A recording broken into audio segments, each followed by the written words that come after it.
you playing in the bathtub with your little doll? Action figure!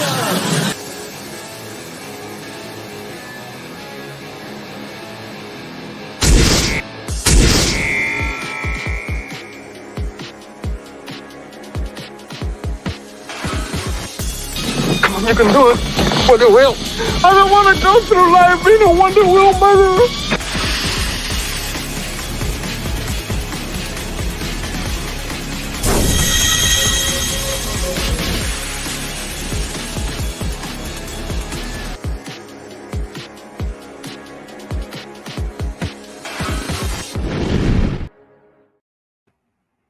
Hey everybody, what's going on? Happy Pig-a-ween, Halloween, Samhain, whatever you want to call it. Happy Halloween to you guys. Every single one of you. I hope that you're having an awesome freaking Halloween, a safe one. Watch out for the trick-or-treaters. Watch out for the pick-or-treaters. You never know when they might show up at your door and request a toe to nibble on. Of course, as always, joined by my awesome co-hosts. We got Slasher McSplitter here with us. What's going on, Slasher? Happy Halloween, everybody. I hope that you're having a good one, buddy. Looking forward to an awesome night of toys, the Monsterous toys. Of course, we're also joined by Vinnie. I'm not sure if Vinnie had stepped away for the moment, but we're going to go ahead and we're going to get into this. Go ahead. Happy Halloween. Yeah. When the intro thing went on, it kept me on mute for some reason. Wow. Yeah, I just noticed it. That's why, because I didn't hit it before. But happy Halloween, everybody. Yes. Hello. Yeah, StreamYard is doing some wacky shit lately.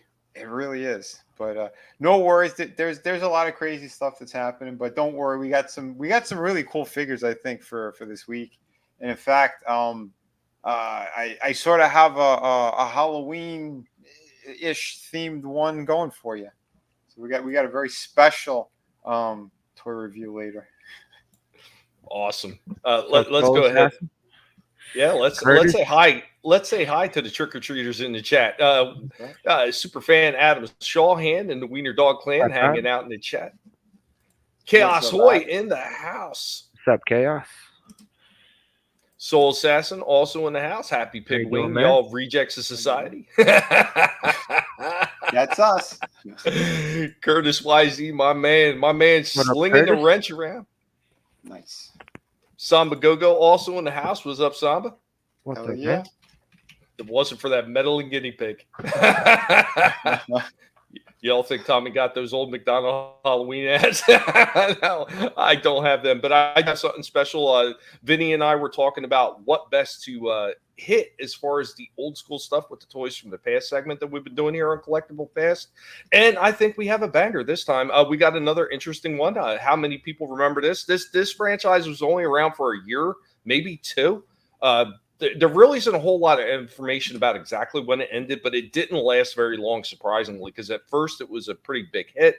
So without further ado, we're going to get started with that. And here we go. How you can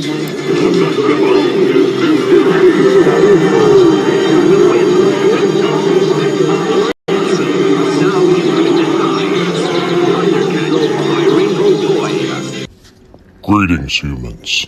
This is Indy. Welcome back to Toys from the Past.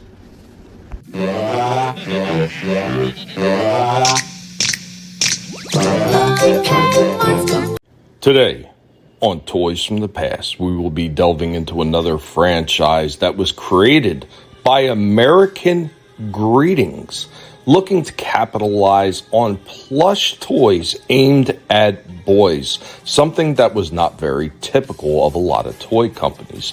What are we talking about? We are talking about 1986, and we are talking about My Pet Monster. Each monster came packaged, and each one had cuffs that could break apart when you pulled the plushie's hands in opposite directions. And much like many of the other plush doll franchises that were out there, these things were released in various sizes and colors. At the time, the marketing did not allow for kids not to see a commercial with My Pet Monster, and initially it did very well. My Pet Monster wound up spawning many other merchandise associated with it, including coloring books, puzzles, lunchboxes, just about anything that they could slap a logo on like many other franchises were doing. My Pet Monster had done the same. Creepy and terrifying while being cuddly was the whole premise behind the My Pet Monster line.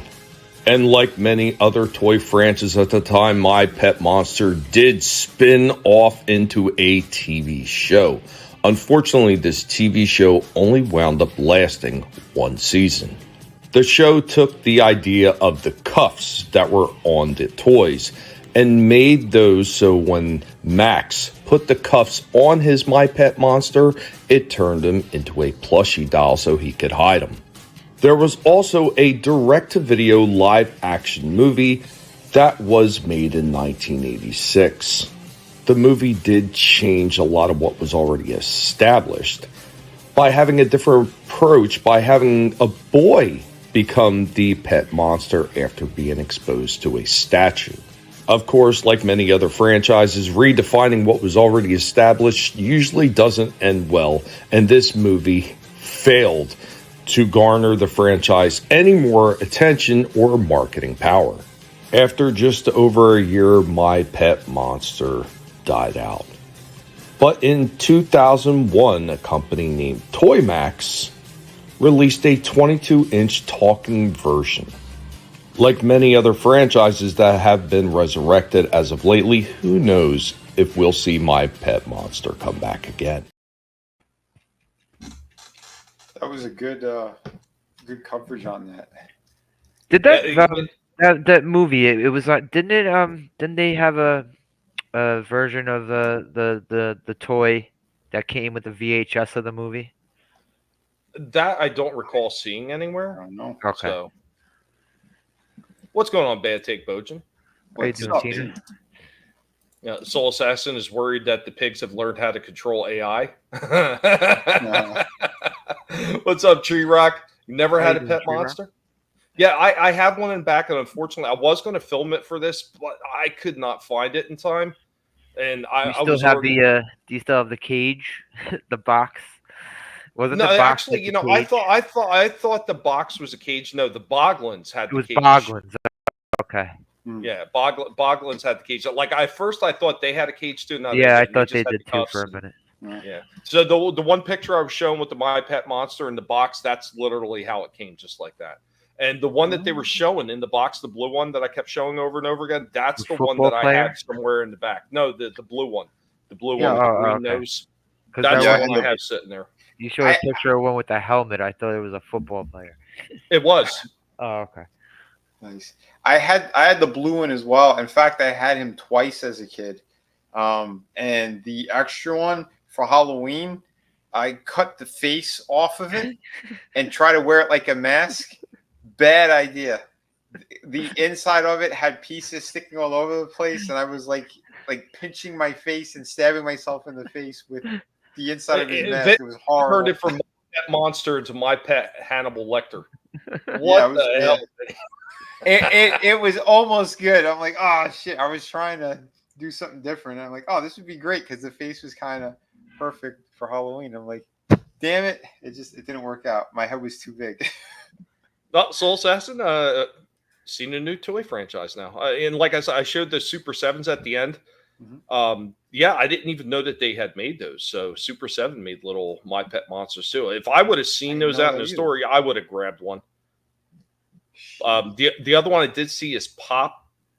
Did make a few, at least like one or two of them. They made My Pet Monster Pops. Yeah, the little vinyl Pops. Yeah, they did them as well. So interesting stuff. Vinnie Geen. Curtis dropping links. Thank you, Curtis. Always appreciate that. I made a lamp out of his body, his skin as well. Right? Vinny went from having the toy to using it as a pickup line to Sloots. Y'all want to see My Pet Monster? Oh shit! It broke out of its chains. It was so big. What's going on, Cotton? Good to see you, man. You just missed My Pet Monster. Cotton, we just did My Pet Monster. Vinny actually has an announcement for y'all. Right before we get to that, we're going to play Collectable Past commercial break, and then Vinny, go ahead and get into your message early on in the show. But here we go with your Collectable Past commercial break.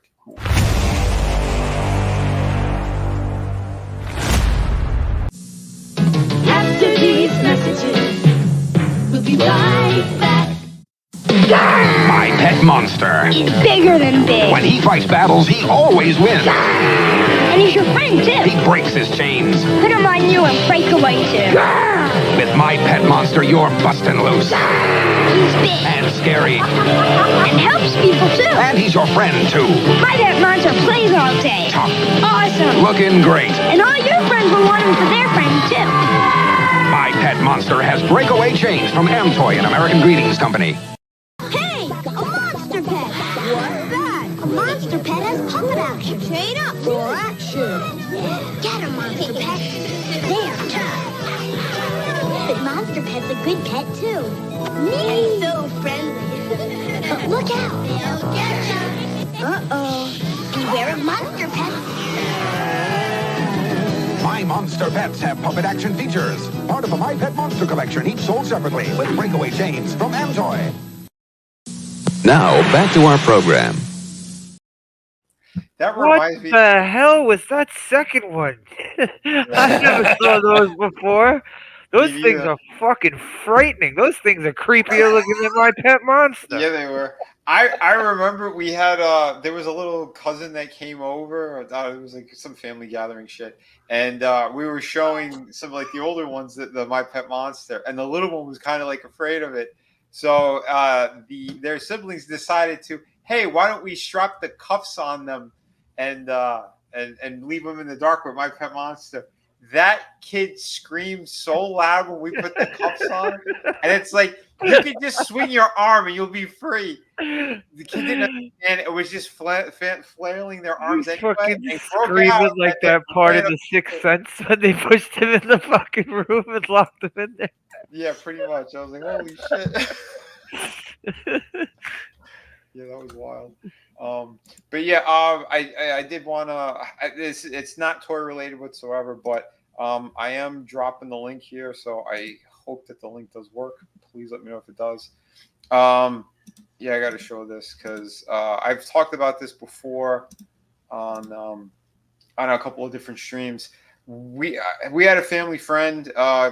This guy was a Marine, Nicholas, and he was killed by a drunk driver who happened to be an illegal who shouldn't be here.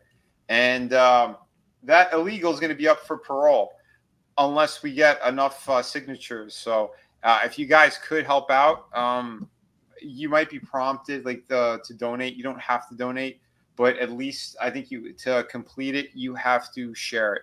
So if you could do that, that would be amazing. Because his mother has to go from New York to Texas in order to stop them from releasing the piece of shit who murdered her son. Yeah, this is Nicholas. Again, he was a Marine. He was studying to be a pilot, and his life was cut short because of an illegal. And this is why I get very vocal on the Fridays and on Sundays about all this stuff. And he was a really great guy. I knew him when he was his mid-teens. Super nice kid. He got a little wild at one point, started causing trouble, then turned his life completely around and wanted to help America. He had a girlfriend, little girl, just an amazing family, good people. He was a father to this kid like you wouldn't believe. One of the nicest people imaginable, and it breaks my heart. It broke my heart when I heard this story because it was senseless what happened. But I'm just trying to get the word out there. So anyone, if you could, please click on that link, sign the petition, because Texas is overflowing apparently, and they want to release as many as they could. This is what we're in right now. So this isn't just about the election and what's going on, but we know evil people have been they've taken over this country, and innocent people, good people who were fighting for our freedoms, one of them perished because of these illegals and the shitty fucking job that Biden and Harris had done. So if you want to help out, please do. Let's make sure that the perpetrator stays behind bars. Yeah, and yeah, we need this soon. So if you could, that'd be awesome. Thank you, Tommy, for letting me do this here tonight as well. But I'm going to talk again. Yeah, tomorrow we'll talk about it more, and on Sunday I want to bring it up too. I don't know when the petition runs up, but yeah, so the faster you can do it, the better. So thank you so much. I got mine in. Awesome, thank you, brother.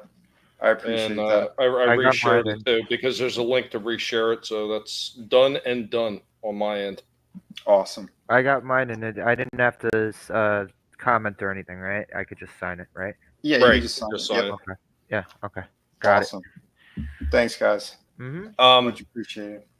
Real quick, Cotton had asked like how much they were going for. The old ones are going for hundreds of dollars. I've seen on average the older ones are around $260, $270, yeah, all the way up eBay, to over $500. I'm seeing eBay right now. You got one for $269, one for $129. They got the whole set, even those little creepy, horrifying ones. They got the whole set for $1,699. $249, $119. Yeah, they're all over there. I guess it's also dependent on the condition of these things. Yeah, and if they had the box, I've seen a few that had the box. They were selling for over $500. Yeah, all the ones I'm seeing are loose. They got one for $450, $350. Buy it now. Jeez. Yeah, and and they were talking about there was another company that was talking about maybe doing these again because they did them in what did I say, it was 2010. Yeah, man, right now is the time to do it too with all these different companies like digging through the well of all these older franchises and bringing new life to them again and selling the hell out usually with this older stuff. Now's the time to do it if they plan on doing it. I mean, they got Mask coming out next year. There was a couple other older franchises that they were looking at possibly bringing back as well. I mean, this is leading up to be a really good time. Hopefully, everything else goes along with it, and we see the end of stupid people running the show. But did I see they were bringing back Cops? You might have because like I said, there's a few of them. Like they did Real Ghostbusters, the classic Turtles, like all this older stuff they're bringing back again. Cops was awesome, man, and that opening to the cartoon was one of the best. Hell yeah, I love that cartoon in general. Yeah, I can't remember. It used to be on Tubi. I'm not sure if it still is or not. It might be. I think they have it. They still should have it up on the whole series up on YouTube. Nice. I appreciate it, guys. Always DTF. Saw your post and signed up for the petition. Appreciate that. Thank you, man. I really do appreciate it, guys. Like I said, I don't want to get into too many details. Yeah, I don't want to get into too many details today, but yeah, we'll probably cover it more tomorrow. But yeah. Soul Assassin, you never know. You never know. We don't always hear everything. I mean, there's plenty of stuff that Vinnie might hear that I didn't hear, or things that I've heard that he didn't hear. So, I mean, that's why it's always important to have some people that you know and you can trust that are going to be able to pass some good information off to you, because there's a lot of wacky shit going on out there that's being swept under the rug. I know the other Marines, his other brothers and stuff, man. Holy hell. Yeah, they were very, very upset. It's also messed up that, you said that he was getting into some bad shit and he turned his life around. Yep. It's fucked up that, you turn your life around and shit like that happens. Exactly. And it was, again, completely senseless. Completely. Like I said, thank you, Tree Rock. Tree Rock says he signed it, and then wife will sign too. Awesome. And what's going on, Keely? God bless, Keely. In case you missed it, Keely, there was a petition. If you want, rewind a little bit and you can hear what's going on. Pretty horrible shit that the people in power are letting happen. Yep, absolutely. That's why, guys. Yeah, don't forget, vote the right way, man. Coming up. Yep. Dude, yeah, that Ghostbusters Venkman and Halloween Ghost set looks awesome, but it's way too much money. Hasbro can go suck one for that. Yeah, excuse me. I don't understand why that was that much money. Wait, it wasn't Hasbro though, wasn't it? Mondo. It's HasLab. HasLab was doing. Oh, you're talking about the Ecto one with the new figures, or something? Oh, different? I saw the Venkman by himself, and I think it's a different company, and Okay. they're charging like what was he, $150 or something? It was some kind of obscene amount of money. But it was like it was the cartoon ones. We had the brown suit on, that Peter Venkman from the real Ghostbusters.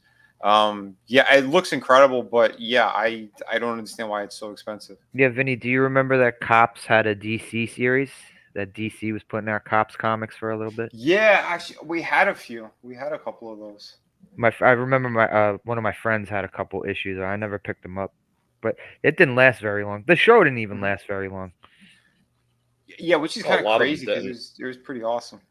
Yeah, and but Tina, thank you it so all much. had to do with marketing. Oh, I'm sorry. Go ahead. Yeah, I know. I think so. No, I was thanking Tina on that as well. You got a super chat. I'm sorry. I want to say nice, Rumble Rant. Always ETF, man. Thank you, man, for 20. What's up, man? In lighter news, finally got myself a proper hobby snips, some other stuff, as well as cool looking gun plow. What is that? Next week we could finally.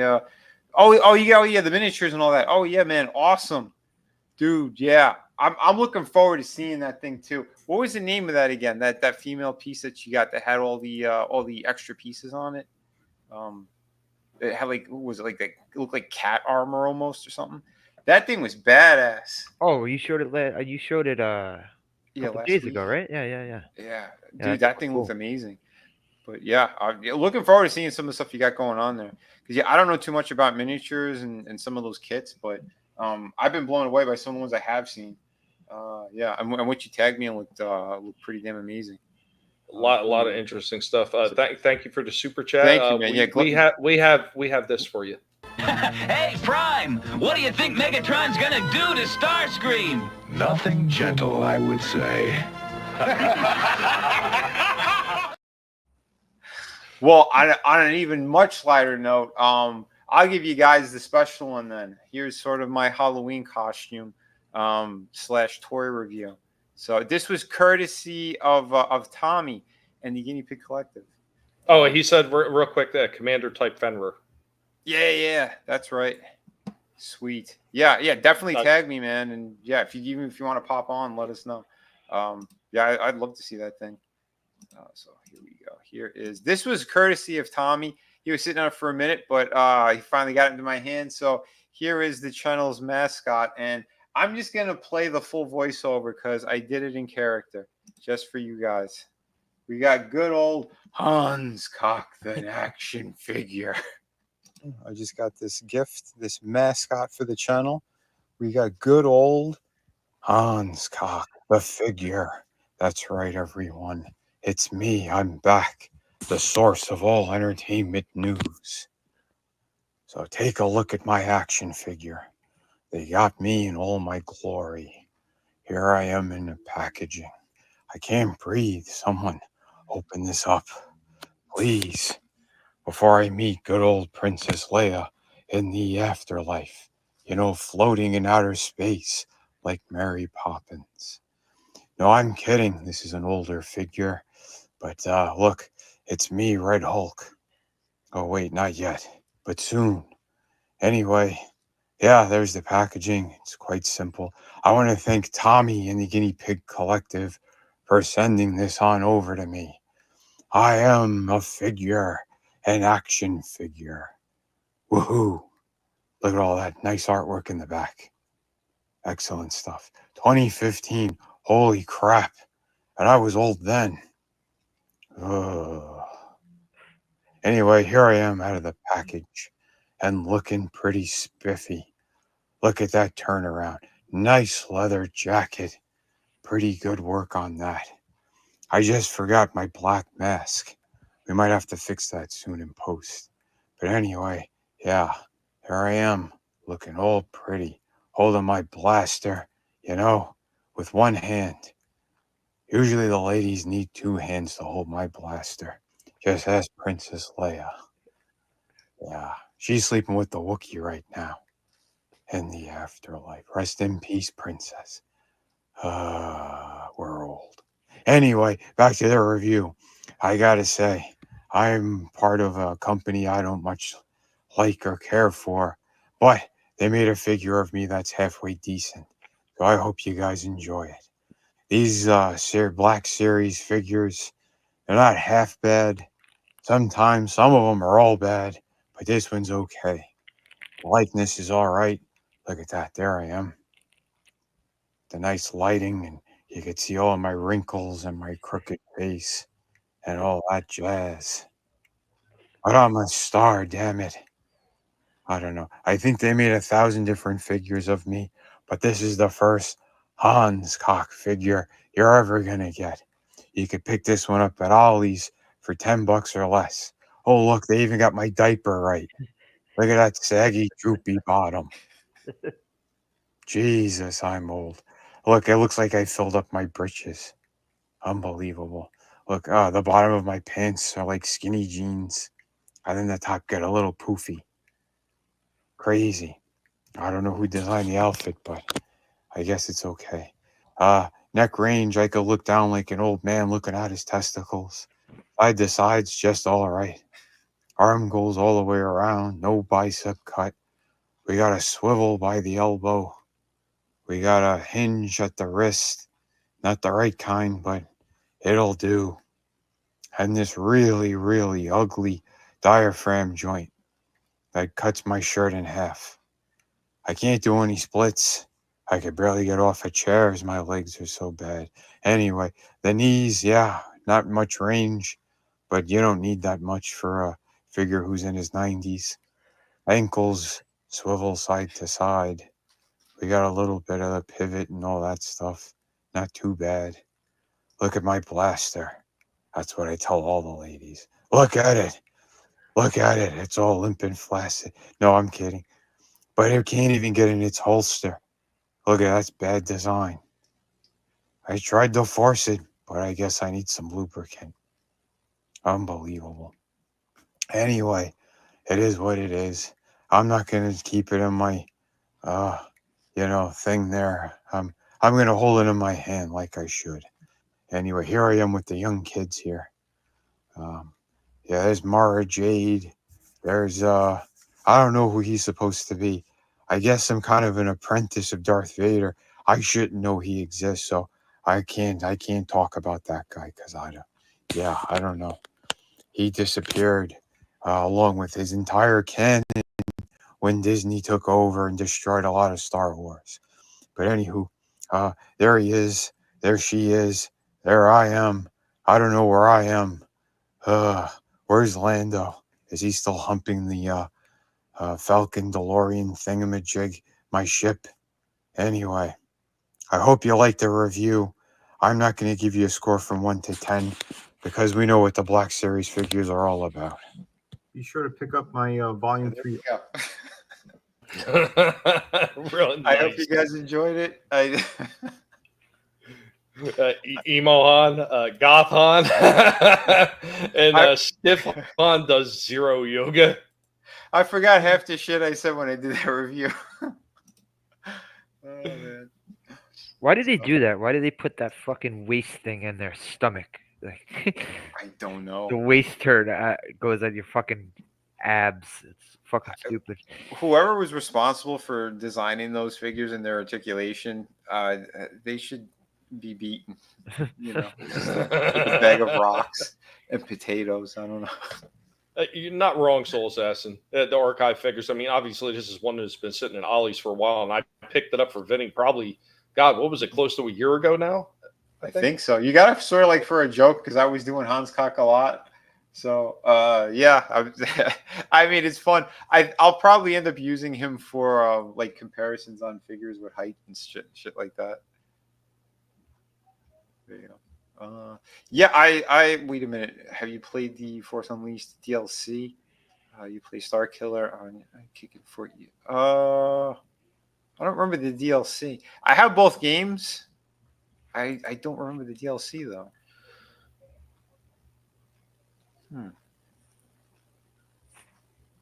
Maybe it was before you were really paying attention to a lot of the DLC. Because I know, like early on when I was getting some of those games, I wasn't paying a lot of attention to the online stuff. So there was a lot of DLC stuff I just never even seen.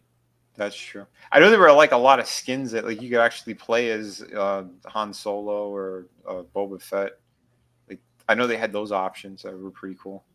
Well, talking real quick about some of those archive figures that they have. So they have a few that actually look pretty good. They still got a whole assload of my ollies of Palpatine, like tons of them. And they don't look half bad. And they also have Dengar, and Dengar actually looks phenomenal. He does look pretty good. I've seen him a few times too. But again, I don't have any major connection to the character because I didn't read the series that he was in. But I know correction. Excellent. There is a comic book I do have that he's in there. It was the only decent story that came out of Disney, but that was Jason Aaron, and he wrote it, and the artist was Immerman, and that was fantastic. It's a trade paperback. He's in there, and yeah, he's having a fight with Luke, and Han and Chewie. They kind of stop him. But yeah, it was pretty fucking cool. I'll definitely give them that. But again, that's because of Jason Aaron. Always DTF. Oh yeah, I remember that DLC. Pretty sure you kill Chewie by throwing him into the Millennium Falcon engine. Then I think you electrocute Han's Force Ghost out of existence. Oh wow! I know the beginning of one of those games you get to play as Vader and you're killing all those Wookiees. That was awesome. Yeah, that was the first game. Yeah, that was a lot of fun. Yeah, I like that. I almost picked it up recently. It was like on sale, but when it shot back up, I'm like, no, because I was kind of like with Tommy, like I don't want to give Disney any money because now they have this shit. No, like I said, I found out that they don't really get anything from Hasbro. So Hasbro pays the licensing fee, and then Hasbro is pretty much the one that collects off the toys. So yeah, I mean there is that. I mean it kind of softens a blow, I guess, a little bit for fans out there who really want to have some of the older stuff, but. Yeah, I'm in that same boat. It's still kind of like, it's still, it's still kind of. Oh yeah, I hear you. But let me show a couple of shorts as well here. That the way you're talking about Star, that's how I am with the Marvel figures because some of them look really fucking nice, but I'm like, do I really want to give them money? I know, man. It hurts. There's a couple that I got kind of recently. You've seen me do a few reviews on them, and there's one you'll see tonight that I had to. I've just had to because again I got him like 20% off, and and he's not an easy figure to get either. So, but every time I say that, usually Tommy's like, "There's like 10 of them over in the store that I'm at." Dude, I am still really tempted to go back to Ollie's to see if they have any more of the Joe Fixits. I always liked that character in the comics. I mean, I know that I'm not in the popular crowd with that because not everybody likes the character. What was he going for? 20. The single Joe Fixit, right? Not the one with Wolverine. Yeah, and he was apparently normally 40. Yeah, I think he's going for a lot more now, to be honest. So if you could get him for 20, I would do that. I'm kind of tempted that you said he's only 20. Yeah, man. If I see that Punisher Bushwhacker 2-pack, I'd be tempted too because that fucking Punisher figure, that is like the best fucking Punisher figure I've ever seen. That is a beautiful Punisher. Although I didn't like how they did the skull on him. It almost looks like the eyes are upside down. Oh yeah, the skull was a little weird, but like the face and then the interchangeable head where he had the black headband, that's like that was cool. Perfect fucking Jim Lee Punisher War Journal Punisher. Oh yeah, that was some good shit. But I wanted to show the short because Tommy he sent me a gift package, so it wasn't just Hans cock. This is pretty cool from the post office, and I found something at my door. It's something really cool here. Tommy and the Guinea Pig Collective. Bro, thank you so much. You sent me this awesome box filled with stuff. We got good old Hans cock. So expect a review. Now we have our mascot for the YouTube channel. The lino I've been looking for. Again, thank you, brother. And we got this really cool Hot Wheels from the Arkham video game series. And The Last Ronin. So very awesome. I know Tommy, he sent me, he got 2 of these things for me as a gift around my birthday. and I don't even get a chance to mail it until now. But thank you, brother. And yes, yours is in the mail as well, bro. I just got. Which I think you told me you got it today, right? Yeah, I did, and I'll be showing that at the end of the show. I that was the last thing that I was uploading, so I filmed it last minute, and I was trying to upload it before time ran out. Just managed it. Nice. What's that? Soul Assassin. Have you all heard of 1,000 Toys? They're doing Halo figures that look amazing, and TransArt Toys are doing Beast Wars. Oh, okay. Oh shit. All right, I'm curious. Soul Assassin also warns you gift package. Careful, Vinny. It's from Tommy. Who knows what it could be? Well, it ain't no shit smelling candle. But see, you know, he treats his friends right, and the other ones not so much. You get what you deserve. That's right. By the way, I did see the Altered Beast again, so I filmed that.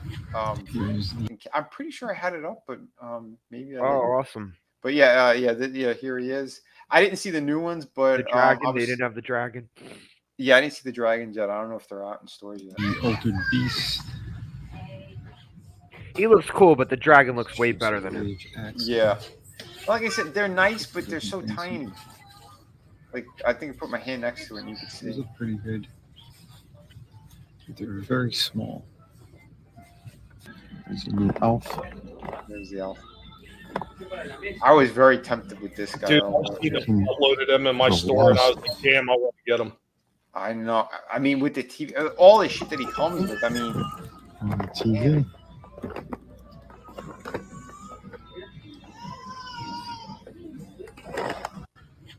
But yeah, money's too tight, so I'm just trying to stick with the things that I know and that I have a lot of. I did see a couple of these things. This was kind of interesting, but I think this figure's like a lot of reuse. The Bloodstorm. Vampire. Now I don't understand. Again, they keep putting the sticker over like the alternate face, so she had another head that I can't see. So good job, GameStop. But not bad. That's I mean, it's the very... line they put out with like Helverine and Moon Knight, right? Yeah. And yeah, you build up what the hell is it? A Blackheart? Blackheart? Yeah, the Mephisto's son. Yeah. Yep. Which, I mean, like I said, if you're into this shit and if you want to give them the money, I didn't want to give them the money, but she didn't look bad though. I like how clean the figures are now, but yeah, so there was that one. My stupid thing keeps jumping back. The Hot Toy shit looks pretty amazing. Yeah, I was in the comic shop. There it is. Oh my god, it's like her eyes are bugged out of her head. They definitely fucked that up. The body looks pretty good. But yeah, I don't know. It's like no interest in seeing that. That's pretty sick. How do they keep it looking all wet? Yeah, he looked like the body's almost like sticky and wet. I don't know what the hell he did, but it's pretty impressive. Like the quality on these guys, I mean, I don't know how the hell they do it, but like, and again, like the likenesses too, like the Loki ones. This is so spot on to the actors. Pretty incredible. But like, you know, it just filming it. I ain't buying any of these shits anymore. Can't afford it anyway. But yeah, some of them look good. Obviously, these figures aren't selling. That's why they're trying to push them. Nobody wants those. But there you go. Look at it. Who the hell is that holding the candy cane? That's like she's got a thyroid problem. Oh, the one with the candy cane, that was Mantis from Guardians. Oh, okay. Yeah, I don't know what the hell the Christmas thing was about. Yeah, there's that Superman. I was able to. Oh yeah, the one with the eagle. Yeah. Which, I mean, it's not bad. It looks like the guy's artwork, that Ed McGuinness. What's with all the black on his costume? Yeah, see, this is the thing McFarlane keeps screwing up. I don't know why he thinks it looks good. It doesn't. It doesn't. No, it looks terrible. He's doing over cell shading. Yeah. And why would you do it just like on his underwear? Like, and the S too. It doesn't make any sense. Well, there's not even a little bit of yellow. It's just literally red and black.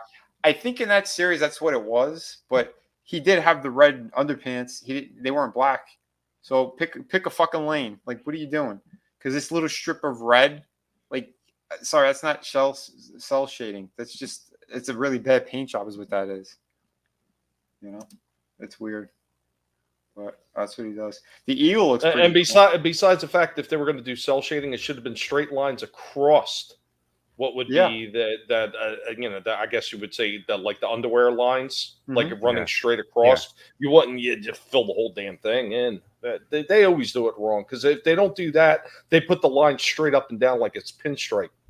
Yep. So this is the evil version of Cyborg, right? Yeah.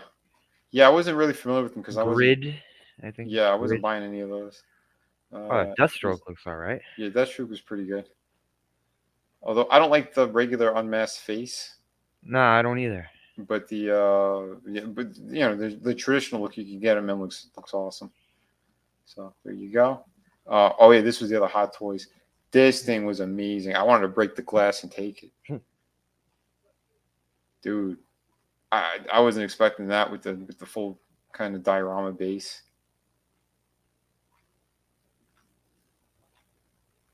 Yeah, that's stunning. And I don't know what material they're using either. Like, is this thing gonna last? Is it gonna crack or dry out and crack? I have no clue. Yeah, that's super impressive. There's that. And I did find the black suited Spider-Man, the 300 cover. Oh shit! Apparently, this is a chase figure. I didn't know yeah, that. because they got the red one, same pose in my store. The comic shop in my neighborhood has the red one. Yep, and it does look amazing. Yeah, it does. Yeah, dude. Yeah, seeing it in the black like that, that's kind of one of my favorite Spideys. So yeah, this was damn impressive. So there you go. Yeah. Oh yeah, and there's the actual. Oh shit! Can I jump? Good. Yeah, the comic on the back. Yeah, there's actually in a comic shop, kind of down the street from where I filmed that. So they had a few things in there, a couple different versions of them. Good stuff though. So that one that comes on, that one they show on the back of the on the box, it's just the picture of the cover. It's not. Yeah, it's just they didn't reprint it. Okay. Which I think they should have for that price. Yeah, do like those page puncher McFarlane DC stuff. Yeah.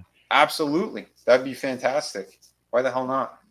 And that way you get a chance for people to read that story too, because they can't exactly get their hands. Toy Biz used to do that all the time in the mid 2000s with the friggin' Marvel Legends. Oh yeah, man, yeah, that's right. Like I bought a Thing figure and it came with the reprint of the first issue of Fantastic Four. Nice. These things here, these are actually something that my brother and I worked on for a sideshow. They released a limited edition like Blu-ray set. We're talking like 22 years ago, something like that. My brother, he sculpted the faces on these. They were supposed to be a Dracula, but I guess that whoever sold it to the comic shop, they only have these two, or Dracula sold out. I'm assuming. But maybe it was like $120 box set or something. But yeah, it had the 3 busts in there, and then like all the Universal monster movies. So if you could find them, yeah, that's something we kind of had a fingerprint on. I thought it was kind of interesting that it was in a comic shop. I'm like, oh, let me film this. So, there you have it. Pretty cool. ETF makes me wonder when and if IPs from my childhood get a toy comeback. Would love to see some kind of high-end Samurai Jack or Codename Kids Next Door. I do remember a while back they did some Codename Kids Next Door, like some mini toys. Samurai Jack, I don't recall if they did or not, but I'm sure if they were, they had to have. They did. Yeah, I remember KB Toys actually had Samurai Jack. They were sort of gimmicky. I think there was like his legs were like a solid piece, and the upper half had like you kind of pull the arms back, and the whole thing kind of like springs forward. Right. Yeah, they were doing that with a lot of those toys at the time. Souls Ass wants to know, is that adding the figure bring the value of the original comics down? No. reprints never bring down the value of the original comics. Nope. Yeah, because it's a reprint. So the original ones. Comics, yeah, because they had just a very select number of them, and the original print. That's what you want. So those reprints never do shit. What hurts the value of those certain books is when they try to change the lore of the characters. So let's say they decided, oh yeah, Venom never really existed. He was just, it was Peter that, like, you'll say the last 30, 40 years was like a fever dream and it wasn't real. And Peter's actually something else. He's not even Spider-Man. If they do something like that, then that destroys the value of all those books. Because they did something similar but sometimes doesn't it raise the value of the original comics because people don't want to see that? Well, not if they keep it in main continuity, because the example I was about to say was Wolverine. So Wolverine's first encounter with Sabretooth was like issue 10, I think it was. It was that famous cover where he's just wearing blue jeans and no shirt. Yeah, where they're in the snow. Yep. And Sabretooth's wearing like a trench coat or something. Yep. Yeah. So they said that was technically the first appearance of them, and then later they changed it. And then they did it multiple times. And then I believe in the Wolverine Origins, they're brothers or something, and they did all this other weird shit. It dropped the value of that book. I remember because my brother, he was eyeing that like a hawk because he had all those original Wolverines, and he was furious. Like, what the fuck did they do?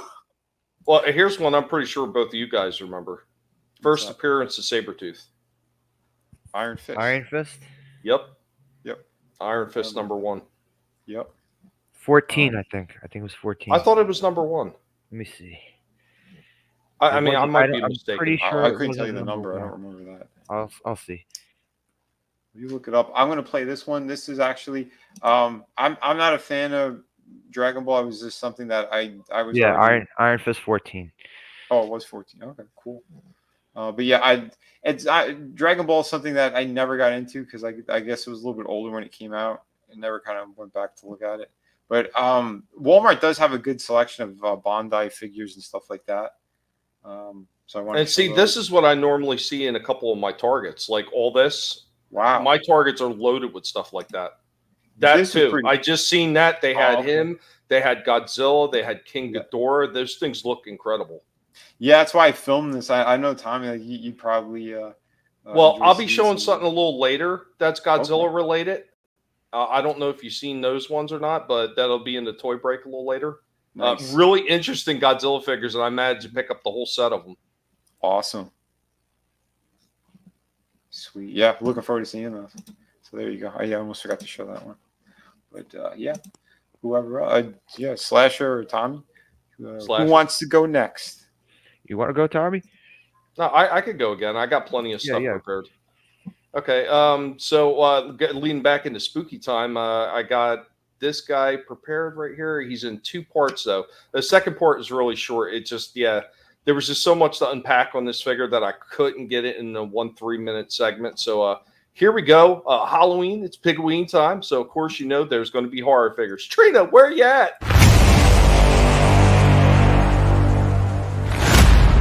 We're hanging out with Stripe, the horror icon pig in his Pigween spider outfit. Getting ready to look at another horror-related figure from Mecca, A Nightmare on Elm Street, and we got the ultimate Freddy figure. Go ahead and pop this open, take a look at it inside the box. There we go. Comes with a few accessories right there. Not too many, but I think just enough for this one. This one looks really cool, so let's get this out of the box and check it out. Right out of the package, here we go with Freddy Krueger from A Nightmare on Elm Street.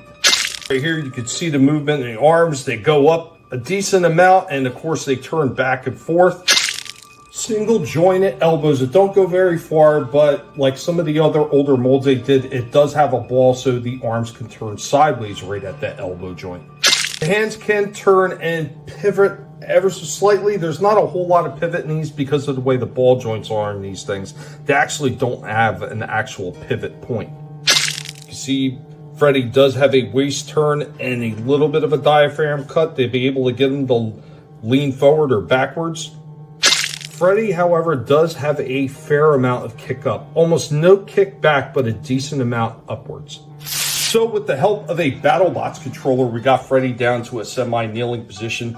The legs move roughly about 90 degrees. There is a little bit of rock and pivot down in the feet, but they are restricted because of the pants, because of how long the pants are when they come down. So it limits some of that movement. You could also see that he has a little bit of downward motion in the neck and the head turn, and a little bit of rock as well. Of course, it just wouldn't be right unless Freddy had his fedora on. So let's go ahead and we'll get out the rest of his accessories and put him in some more action poses. We go with Freddy in a little bit of a pose. We got his secondary hand off where he's cut a couple of his fingers off and it's oozing a green liquid. And of course, one of the other heads that he comes with. This one being really scarred and battered, beat up looking.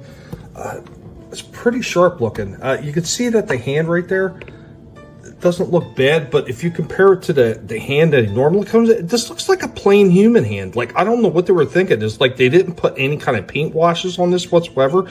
It just doesn't look right. Here we go, Freddy with his third head. This one got more of that skull characteristic to it where he's ripped his face off. And of course, he has a ripped off face that he's got sitting right here in his hand. Let's get a close-up of that other head. The detailing on this one is really nice. Like even the like pock marks and bubbling, like almost looking at the top of the head. The paint applications was really nice on this one. Yeah, that was a cool looking one. Yeah. Here's a fun fact with that figure. If anyone had the original McFarlane Freddy Krueger, not the very first one, but the next one where he's kind of like he has his shoulder up like that. It's more of a fixed position. That's the same exact the original sculpt. The sculptor just chopped it up and added a little extra details and stuff. But that's the same one from, I guess it would be the version 2 of McFarlane's Freddy. All right, let's close this guy out. I got one more short here for him. Yeah. With the rest of the stuff, and then yeah, we'll get into final thoughts on this figure.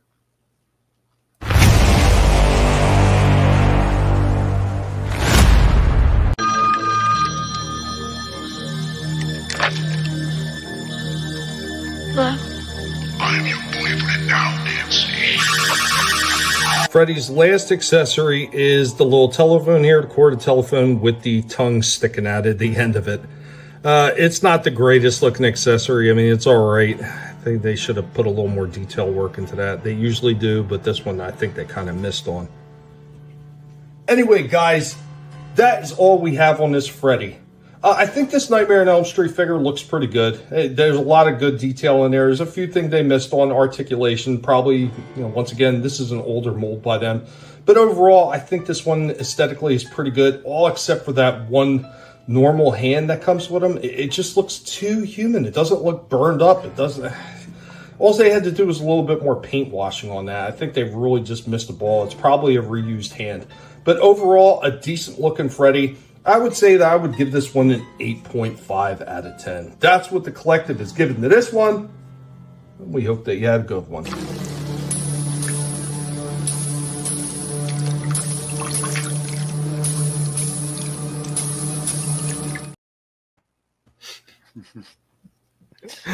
I had to have that clip in the very end. It's a classic one. Yeah, the phone even has the cord on it. Right. What was it with the phone? Like, what was the problem with it? The way the tongue looked, it almost looked like it was a piece of candy sticking out at the end of the phone. There was like no detail painting on it. Oh, okay. It looked very blah.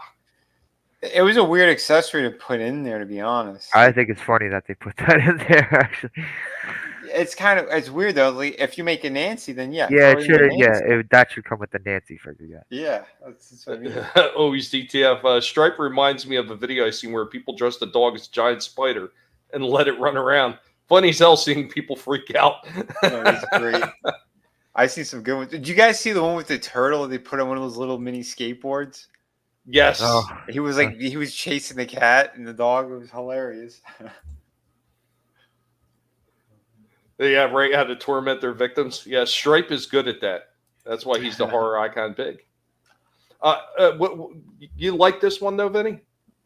Which one? What? The Freddy. That figure? It's okay. He's one I was debating on a few times, and then I just passed. I ended up getting the one that had the double dogs. What was the third movie? Second. Was that the second movie? It's second movie, Freddy's Revenge. With the gay. It's the one It's the one I didn't pick up. Oh yeah. You're right. Yes, it was the second one. That one I ended up picking up because I liked the Freddy design better on that figure. Here's the thing that pissed me off about that figure. I don't even understand the dogs because nowhere in the film, because I thought maybe that was something in the film. So I rewatched it last night. Nowhere in that film do they have those dogs anywhere in there. Yeah, they did. No, they didn't. It was at the end. The version I watched last night did not have it in it. It was almost like background. Like you barely see them. They're there. When we watched it on Pete's channel, I spotted them. I'm like, why would they make figures of those? Yeah, because the version I watched last night, it didn't have it. It just pretty much did the thing where he took the bus, into like the gully or whatever. Well, it was like that weird factory area at the end of the movie. Yeah. Or was he ripped out of the kid or something? I forget. Because it was out in the middle of the desert that he drove him. Well, it looked like a desert area. It was like a nighttime, mostly red kind of. Like I said, it's a movie I want to forget. I hated that thing. It was such a terrible movie. I remember why I didn't like that movie after watching it again. I was like, God, this was horrible. But they were in there. I mean, you're not going to see them long. They didn't really do shit either. But yeah, it was pretty stupid. I'm like, why would you do that? Like they just for what, the extra plastic and the extra cost? I don't know. They were too creepy and dumb looking. Ducks, goats, dragons, and chickens. Trading is back. Yeah, I think Kaylee likes the 10 ducks. Slasher, did you want me to go again, or Vinny? Did you want to go, or did you want to go, Slasher? I mean, I don't care. Okay, because I got plenty of shit, and yeah, I only got 2 things to show. Okay, go for it. 2 more as well. So, this came in the mail yesterday. Thank you very much, Tommy. Hell yeah. Another high figure. Awesome. Since I got these and twins, and then I've been seeing pictures of some of the ones coming out on Twitter, I think I'm gonna start picking some of these up because they're pretty fucking awesome. They are. Also, he's a poacher, but he's got 2 animals hanging out with him. Yep. He can't be that bad of a guy, can he? Well, he uses them as bait. But yeah, man, I appreciate it. Thank you very much, Tommy. Thank you very much. You're very welcome, man. You're very welcome. And yeah, so I went to go see if they had that Sandman figure, and they didn't have him, but the guy put in an order for me, and he's going to put it aside for me when it comes in, so that's cool. But I picked up this wrestling figure. Anyone remembers the Fabulous Freebirds? This guy right here. Bam Bam Terry Gordy. And I didn't know that they even made him. Yep, I got this figure right here. Fucking, he looks like this guy I know. But yeah, this is pretty awesome. It's funny that they gave him a 6-pack. Oh, stop bitching about my wall, Soul Assassin. Come hire me a friggin' a fucking interior decorator if you're so concerned. He's They got gave him a 6-pack. A couple of thumbtacks and put those They gave him a fingers up. 6-pack. Look at Terry Gordy here. Yeah. The only 6-pack this guy knew was the one he polished off in the fucking locker room before he went out to have a match. Absolutely. But for a little while, it was like 95 or 96 or something. Vince McMahon hired him and threw him in this fucking thing, the Executioner. Oh yeah. See, I'm really, really unfamiliar with these fucking figures where you fucking take the parts off and shit. So I'm afraid that if I pop his head off, I might snap the fucking thing. What you do is you grab the head and you twist and turn as you pull up. Yeah. Yeah, or you put your thumb under the chin. I feel like I'm gonna snap him and kind of go backwards. I feel like I'm Trust me. I've done plenty of NECA stuff, and I haven't broken a head or anything off one of them yet. Yeah. I know Trina is the same way. She's afraid to move some of the figures if they're like the joints are too tight. Yeah, it feels like there's no give at all when I'm fucking doing this. I did have an issue with the last one of the last NECA reviews, and that was that Freddy Krueger from Nightmare on Elm Street. Mhm. When I went to pop his hand off, it pulled the whole barbell out of the freaking wrist. I don't know if you've ever had that happen, but the older ones, trying to put that barbell back into the wrist, what a freaking pain in the ass that is. Godspeed, Spider-Man. But yeah, warm water, warm water. Yeah, I always hear the warm water thing, or like a hair dryer or something. Yeah, or heat gun. Which there's a figure I review that I kind of talk about something too that like I'm not going to be able to do that trick on, which is a damn shame. But we'll get into that. But yeah, it's awesome. That fucking guy, he ordered the Sandman figure for me. I was, oh hell yeah. He's Sweet. It should be here in like 2 weeks. I'm like, all right, I'll wait. Dude, you know what I did say recently, since you were talking about a wrestling figure, is I seen those TMNT WWE crossover ones. Yep. Man, no thank you. I seen all of them. I seen the Cody Rhodes one and everything. I was like, nope. That wasn't even. I barely blinked. I was so disappointed looking at those things. The only thing I like about the Cody Rhodes figure is the mask, that it has the American flag on it. That's the only thing I like about that figure. I would like take the mask and be like, here, anyone want a Cody Rhodes figure? Oh shit. But his mask was cool. I'll give it that much. Nice. Pretty sweet. Vinnie, did you want to go, or do you want me to show one more? I'll go. Oh wait. Hold on 1 second. Oh. Yeah. Motherfucker came with an axe too for his executioner getup. Shit. That's pretty neat. It's the only wrestling figure I know that comes with an axe. Let me ask you a question. Shit. I want to know when you do pop that head off. You could do it. I don't want to do it, man. You could do it. But here is actually the the one that Tommy ended up getting me. I was able to find the monkey in it as well. So here are the Thundercats. So these are exclusives to Target. And they're the slightly more affordable versions. Because the Super 7, and we all know the Super 7 kind of packaging with the extra slip case and the extra parts and all that shit. Those are like $55 to like $65. These guys here are running around $35. But as you can see, it does come with less stuff. But I don't have Monkey in, but I do have a Lion-O, I have Mumra, the Ever Living. And I have a Panthro from before they were Super 7. It was another company, but it was pretty much the same molds and shit. So, I have 3. So now I have a monkey in to add to that collection. And, if they do more of them carded like this, I would get them. But boy, do they have to fix some things. Because, with this review, I kind of get into it a bit. But I think the packaging is really nice, too, that it's that simple. So pretty good, and it harkens back to the early days of before they were even called Super 7, when they were just called Reaction, and they were doing the Judge Dredd figures, 2000 AD, and everything like back in the days at KB Toy Store.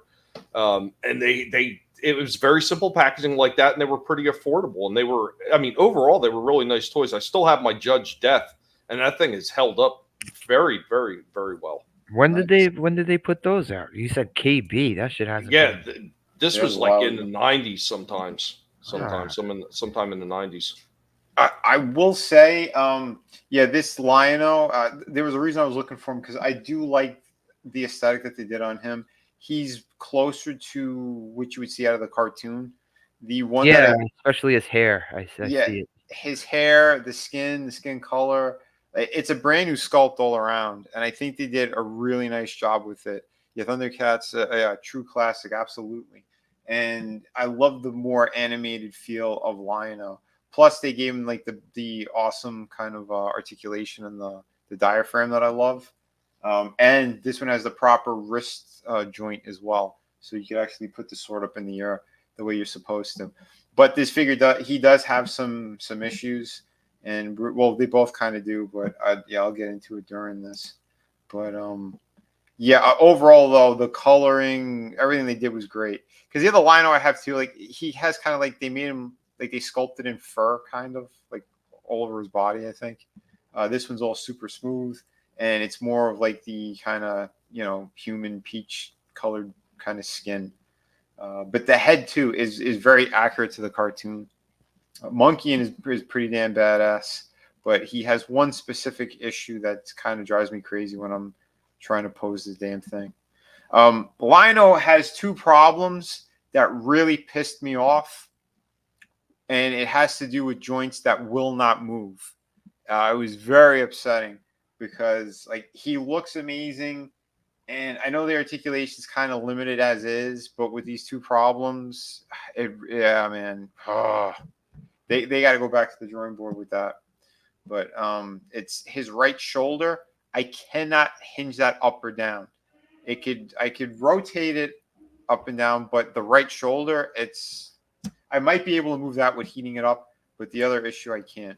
And this was one of the problems that I had when it came to that Cobra Commander figure. And Super 7 can make some quality stuff sometimes, but then sometimes they just they drop the goddamn ball. Yeah, a lot. And considering how much more they're charging than all the other toy companies, there's no excuse for that shit. I agree, man. I agree. Here's the thing too, like with Monkey, he feels like a NECA figure. He doesn't feel like Super 7. The plastic is more dense, and he has heft to him. Even like the sculpt work that's going on in this thing, like the hands and some of the articulation points. Like, yeah, I can kind of see Super 7, but he feels more like a NECA figure for sure. Still really nice, but I wish he had like a hinging jaw that opened and closed. They could have easily done that, but he does not. I hate those type of joints that they have like under his skirt. Lion-O suffers way more from that than he does because the skirt kind of covers it, or his loincloth thing, whatever the hell he's got on. His weapon looks great. I like how they did that. This is the main issue. So his head, yeah, looks like he's got a lot of movement. It barely stays on. This is a major concern. Like, you can push it, it'll be there. You can kind of, hang them upside down. Like, it won't really fall off. But if you start moving it, yeah, that thing's ready to pop off. So they needed a bigger ball joint at the end of it to connect to the head properly. Yeah, it didn't seat far enough in. Yeah, it's quality control. That's what hurts these figures, because the designs are there, the sculpt is there, the paint looks good, very clean. It's like, I don't know, if they put Team B in charge. Yeah, his waist joint is very tight, but you could crunch him forward a little bit more, because I know in the cartoon he was always kind of hunched over. But and see, it's nice to see that joint is nice and tight, because that was the problem I had with the Cobra Commander one. That freaking center T joint was loose as dog shit on that Cobra Commander. That's crazy. This thing was very tight. But yeah, I got it to loosen up anyway. His joints aren't bad here. Like, for what he is, it's okay. I still think that, come on, these guys could have done double jointed knees, because they got like almost no range. Like, on a shelf, they look awesome, but if you really wanted to kind of move them around a lot, you can't really. And like, I mean, you have some good points here and there of articulation, but others, And this guy could have been so much more fun had they done it the right way. And so that shoulder, it's more frozen than my left one, which is saying a lot. And it really sucks. The other one's good, and it almost has like a ratcheting system in there, so not too bad. But like, I'm afraid like the pin that actually goes into the body might break if I force it. And if I wonder. I was going to say, I wonder if it's just that particular figure. I wonder if it's just a defect with that one, or if it's a defect with all of them. I don't know. So I now you know heard what I was dealing with, Vinny. I was afraid of. By the way, I did it, Yep. guys. I did it, guys. I removed the Oh, sim there you without go. breaking it. We knew you could do it. What did was it just a regular ball joint? Yeah. Okay, all right, that's good then. Awesome. But yeah, Lionel, I had a major issue with his left leg. We'll be getting into that in a second, but head articulation's good range of motion. The left shoulder again, that one works fine. It's interesting how they kind of did the joints on his arm, but there's pretty good movement considering for what they have here. But yeah, in order to put his the claw shield on, you do have to take off his left hand. But it's it slides in just fine. The diaphragm is fantastic. This is what they should have done with the first one. I don't know why they didn't, but yeah, that's pretty damn. It's awesome. This is the major issue. So the right one, as you can see, I could actually hinge that one out. The thing is with this stupid kind of that kind of cup action, is the best way I can describe it. So like you'll have that whole kind of robot joint that's in there, and then like the thigh kind of cups around it, so it has a little bit of a swivel. That's where we're having issues. So you could see where it's supposed to hinge right here. On the left one, it's almost like it's glued. That's how solid it is. Like you can't move it. And as I try to, the pin that's actually like going from on the inside of the crotch across, it feels like it's going to snap if you try to overdo it. And the other issue is if you had a heat gun or you put them in boiling water, you're risking ruining the diaper thing because that's an extra soft piece of like plastic. So you can't exactly be hitting this thing up with a lot of heat because this shit will melt or unglue from the bottom, and then you got other problems. So that's what really sucks. The material that they're using, it feels like cheaper plastic. That was really, really upsetting because this thing looks incredible. Absolutely incredible. I have him right now on the shelf with the hand up in the air. Beautiful. This is another major concern. He has this peg, and it does not hold his shield. I think in the mold, in the original mold, there was like a hook piece here because I have the other figure, and it's supposed to be like a kind of like a hook thing. I think it snapped off, and these morons didn't realize it or didn't bother doing quality control. So he has this giant peg, and you can't even put the damn shield on his hip. How stupid is that? Unbelievable. But there you go. These are companies that only gave half a shit, not a full shit. Gotta go full Vince McMahon. But yeah, otherwise, like this guy's great, and I know they're re-releasing him. This exact mold, except for the head, is gonna be in I think the second quarter of 2025. They're doing the more deluxe version, $65 with the glowing eyes, alternate hands, alternate swords, alternate shield things. Like they give them all the bells and whistles, but it's this same body. So for that price, they better up the quality of the plastic and fix these other problems for people who are getting them. I'm going to pass. This is enough for me. Plus, again, it's just these things are too expensive. 65, get out of here.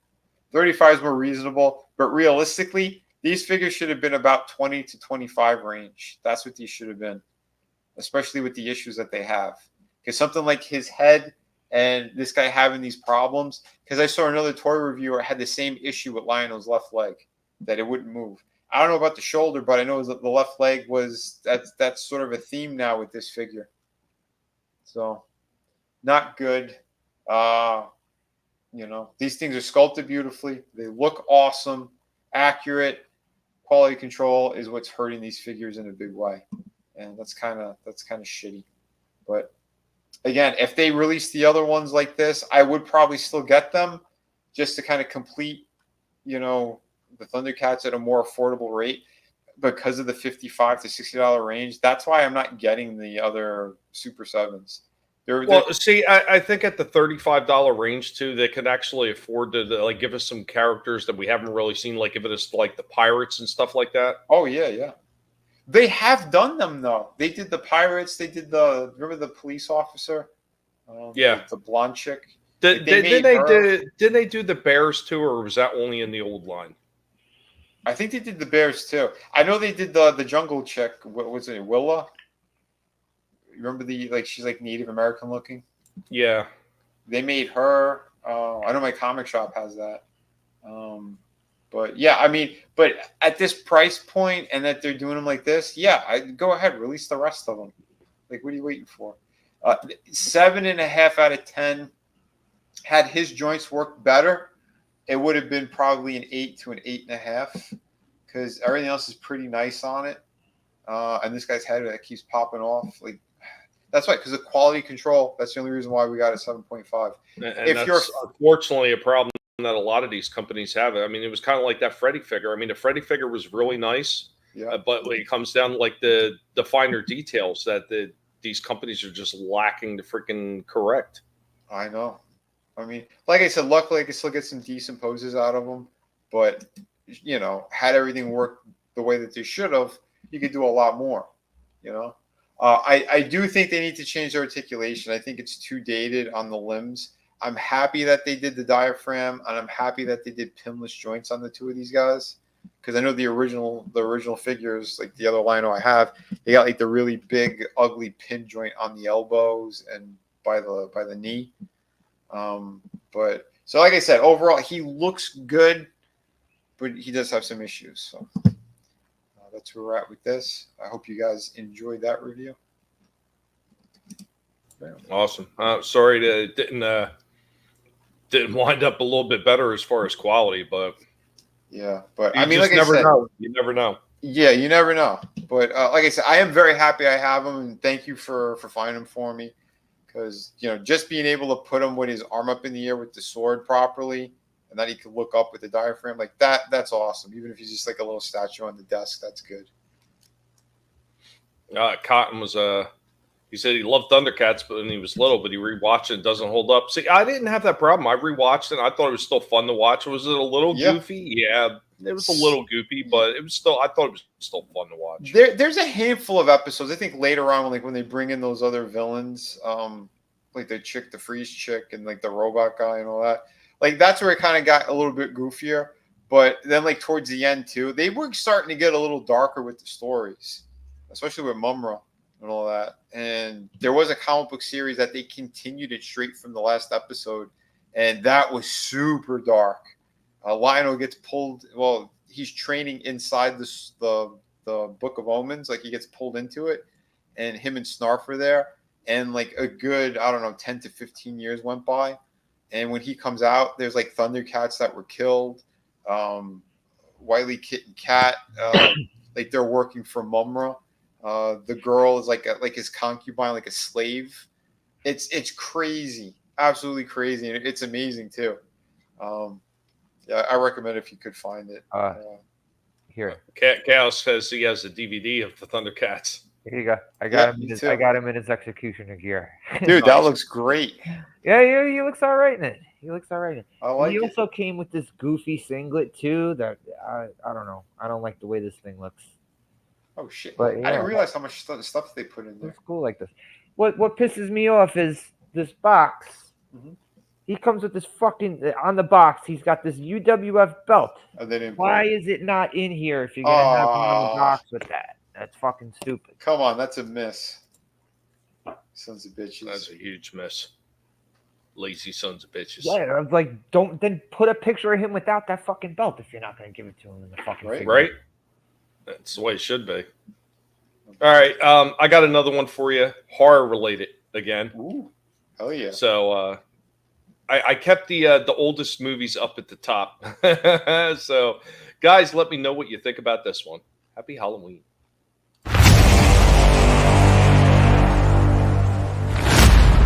We are back back again with Stripe, the horror icon pig in his pigween outfit, dressed up like a spider.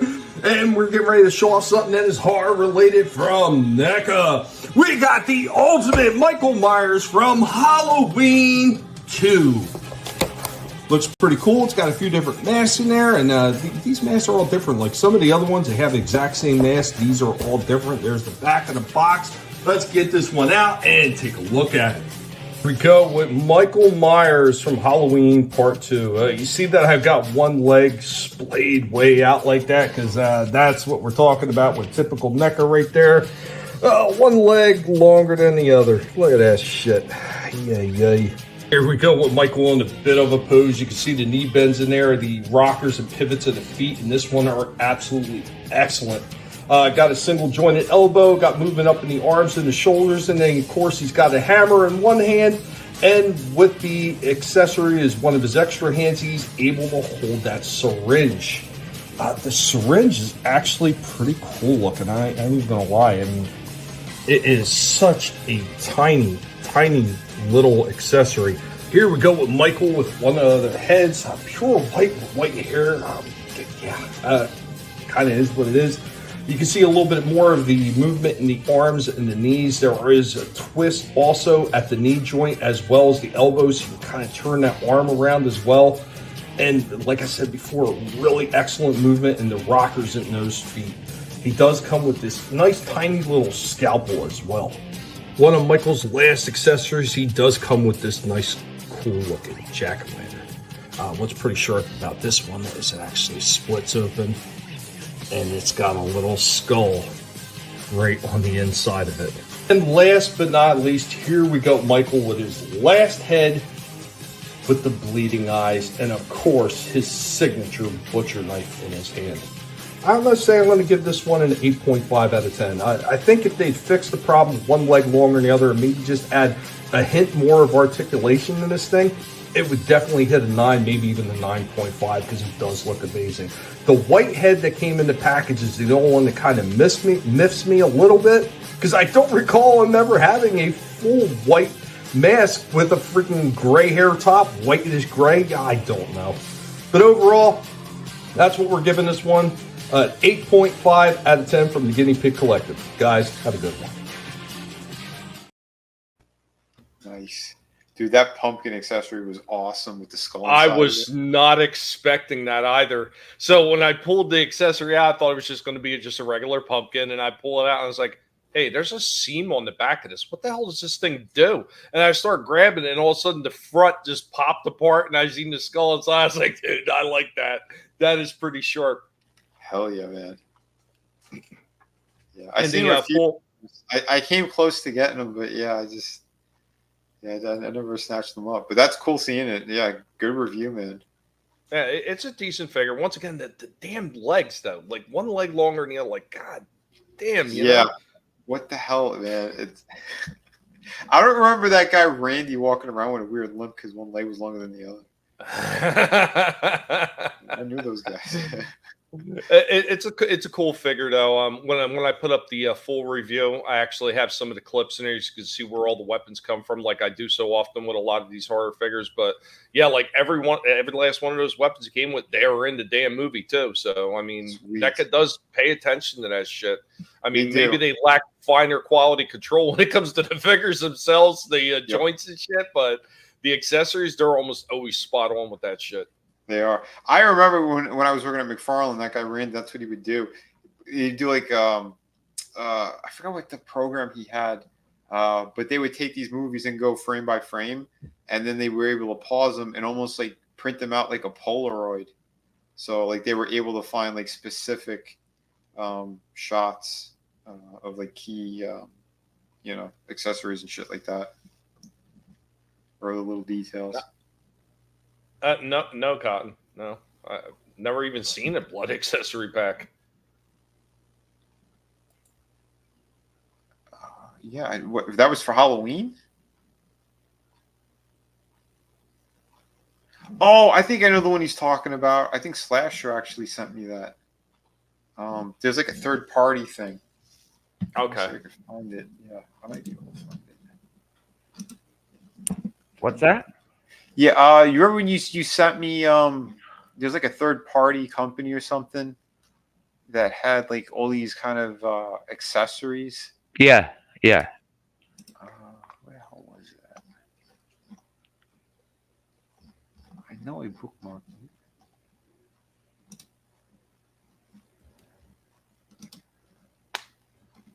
Papa says Cotton says he did a post and he tagged us both in it. Oh yeah. Oh, trying to find the other thing. Anyway, but yeah, you guys can keep talking. I'm trying to figure this shit out. Yeah, so I was looking at the Easy Transformation Transart Masterpiece Cheetor that Soul Assassin sent. Pretty neat. I wish I could bring it up, but I can't do it with my computer right now. I've been having issues with the internet when I open up 2 tabs right now. It's been shit. I don't get it. Like earlier today, the internet was running really good, and I was actually surprised. I was almost ready to call up CenturyLink and congratulate them on having the internet working. And and then all of a sudden it went to shit. Yeah, you don't spike the football before you get into the end zone, you know. Exactly. Let it go a few days. Like, yeah, let's see if this continues. If it's just a one-off. Yeah, it was a one-off. But what was the accessories? What was it for? What was it for, Vinny? It was like a blood pack accessory. Oh, okay, all right. Because I was looking at a bunch of different accessories and shit, so I didn't really know which one you were talking about. Yeah, I bookmarked it, but for some reason, like my bookmarks are all jumbled. I don't know why, and I don't remember the name of the company.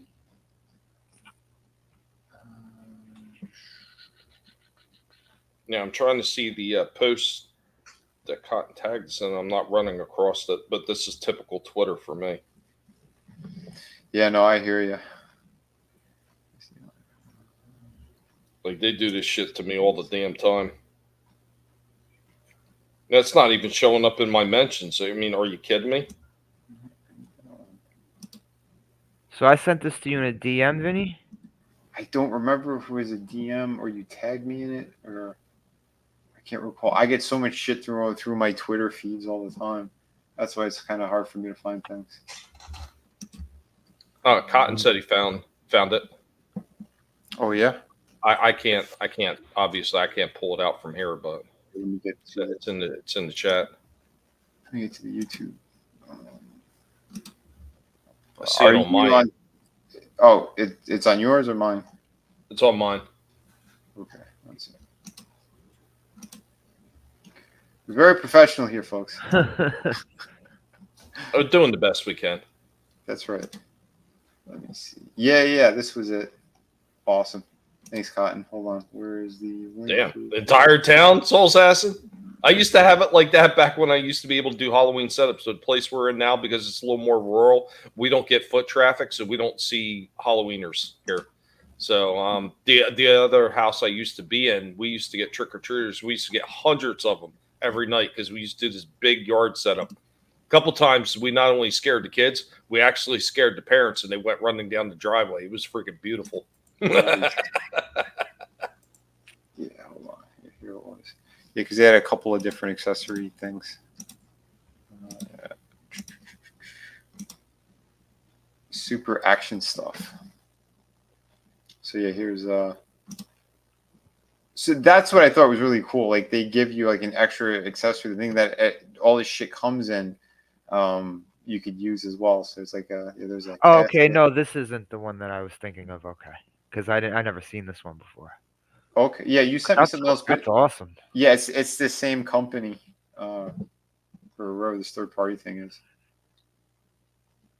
See, there's all the cool shit that comes with. Yeah, vomiting blood. That's awesome. Yeah, all different ones. Yeah, if you get a little bit of that, what do you call it? That sticky tack shit. Yeah, and that's what they do. They rip off a tiny piece, and then you could just put it on anything. Like all the kind of the extra little stuff that it comes with, weapons and shit. Like yeah, that's awesome. That's an awesome set. Not bad. So it's 35 probably with shipping. A nail gun? Is that a nail gun? Yeah. Where did he had it up here? Yeah. That's pretty cool. Yeah, it is. The axe. Good shit. And where was the other? I saw something else that they had. I think it was like a weapons rack. Yeah, here. Yeah, check out the weapons rack. This thing's pretty sweet.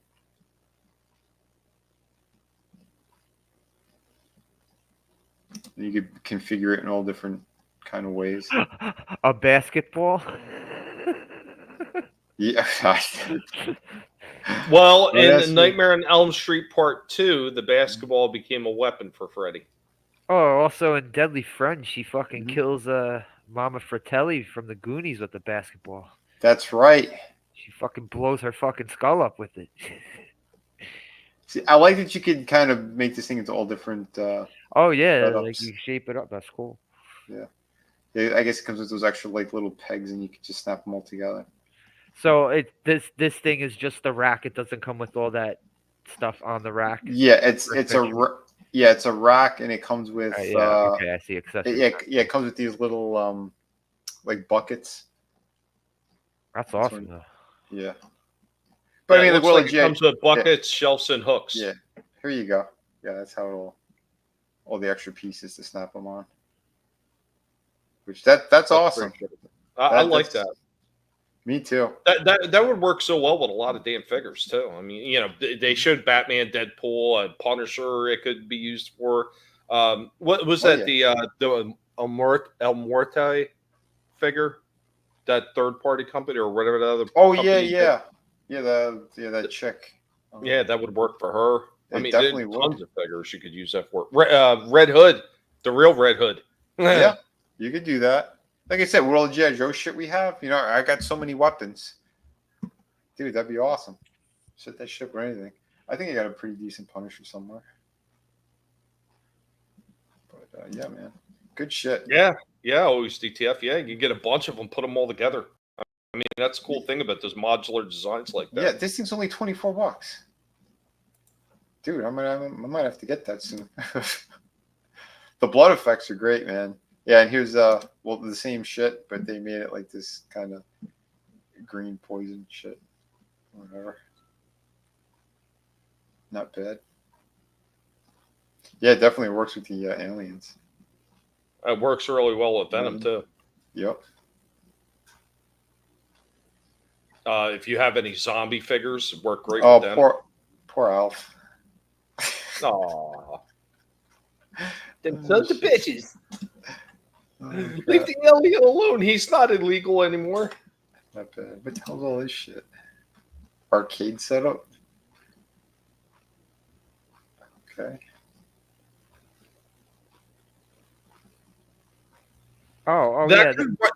That could work. This is It's an LED screen. I've seen people setting up. They set up Street Fighter figures. I was just going to say that too. Yeah. That's what I was going to say. People doing that. They set up Street Fighter figures around it, and like they're all watching one of the Street Fighter characters play it. That's fucking cool. You see that? You see that right there? Simpatico. We're both thinking exactly alike. Oh yeah. Dude, see, I like these people, and they're doing different shit and thinking outside the box. Yeah, man. Dude, yeah, absolutely, man. A lot of puking effects. Modular design. Yeah, man. This is some cool stuff. Yeah, super action stuff. Yeah, superactionstuff.com. So if you guys are looking, yeah, there you go. Thanks for bringing that up, Cotton. Yeah, man. Thanks, buddy. Yeah, and thanks Slasher too, man, because that's the first time where I saw these things. I didn't see these ones. I saw a different. I remember. You told me one of these things, and then I ended up finding that video, and I hit the link, and that's where I saw some of the other shit. Nice, Chaos. Nice. That's good stuff. Build your own arcade, like multiple arcade games, or you're just building. Well, yeah. I mean, there's a. Do you remember? You remember 19K Fox? He's still around. 19K Fox got into the arcade type stuff, and he does that himself. He'll build his own cabinets, or he'll take his existing ones and beef them up, and maybe add games to them and shit like that. So I mean, that's like modding these cabinets and everything. Yeah. people something a do lot of that with people are like the doing. Raspberry Pis and stuff. They put Mhm. that in the cabinet. Yeah. But the thing is, those cabinets, some of them are fucked up. Like, I remember there's this place called Barcade, and yeah, it's what it sounds like. Or bar with fucking arcade games all around it. It's fucking awesome. But Nice. the Simpsons game, the controller was fucked up, and like no one repairs these machines anymore. So Yeah. Awesome. It's like a lost art form. yeah. All right, we are right in about the middle grounds of probably where our show is going to wind up landing tonight. So I'm going to show off something for a toy break. This one's monster related, keeping them with the theme of Halloween. Everything that I brought tonight is, and this is the one I was talking about earlier, Vinny. I don't know if you've seen these ones from Bondi yet. I've seen them. They're relatively cheaply priced, at right around $13 a piece. So it was well within my budget to pick up all three in the set. So here we go.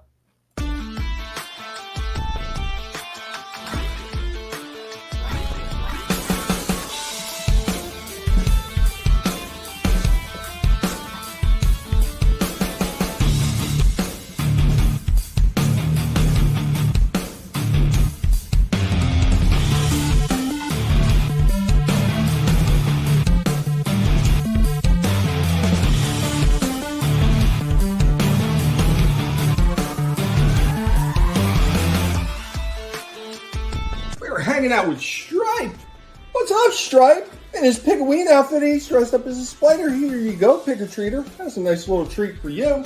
As we're getting ready to break into a toy break in the spooky time, monster related. So what did we get this time? We wound up getting these new things that just came out from Bondi, Godzilla, King Ghidorah, these little egg-shaped ones. That's not all we got. We got Mecha Godzilla as well, and if only it would stand and it would work with us, but seldom is the case here at the Collective. And of course Godzilla. These are the only three that they had produced, so they look kind of interesting. They transform into the actual figures, and these things do not want to stand. We're going to give up on that. Let's go ahead and get them out. So, right out of the packaging, here we go on all three in their egg-looking shapes. Right, Stripe? Stripe finishing up his Pick-or-Treat cookie. And here we go with all three of our monsters transformed. I would say the weakest looking one is actually the King Ghidorah. Boy, he is a chunky boy. I think he had too much Halloween candy. The transformation on these things are stupidly simple. Let's take Godzilla, fold his head back, fold his tail up, tuck his arms down, and you kind of just twist the feet up like that. He's actually got the most complex transformation out of all three of them.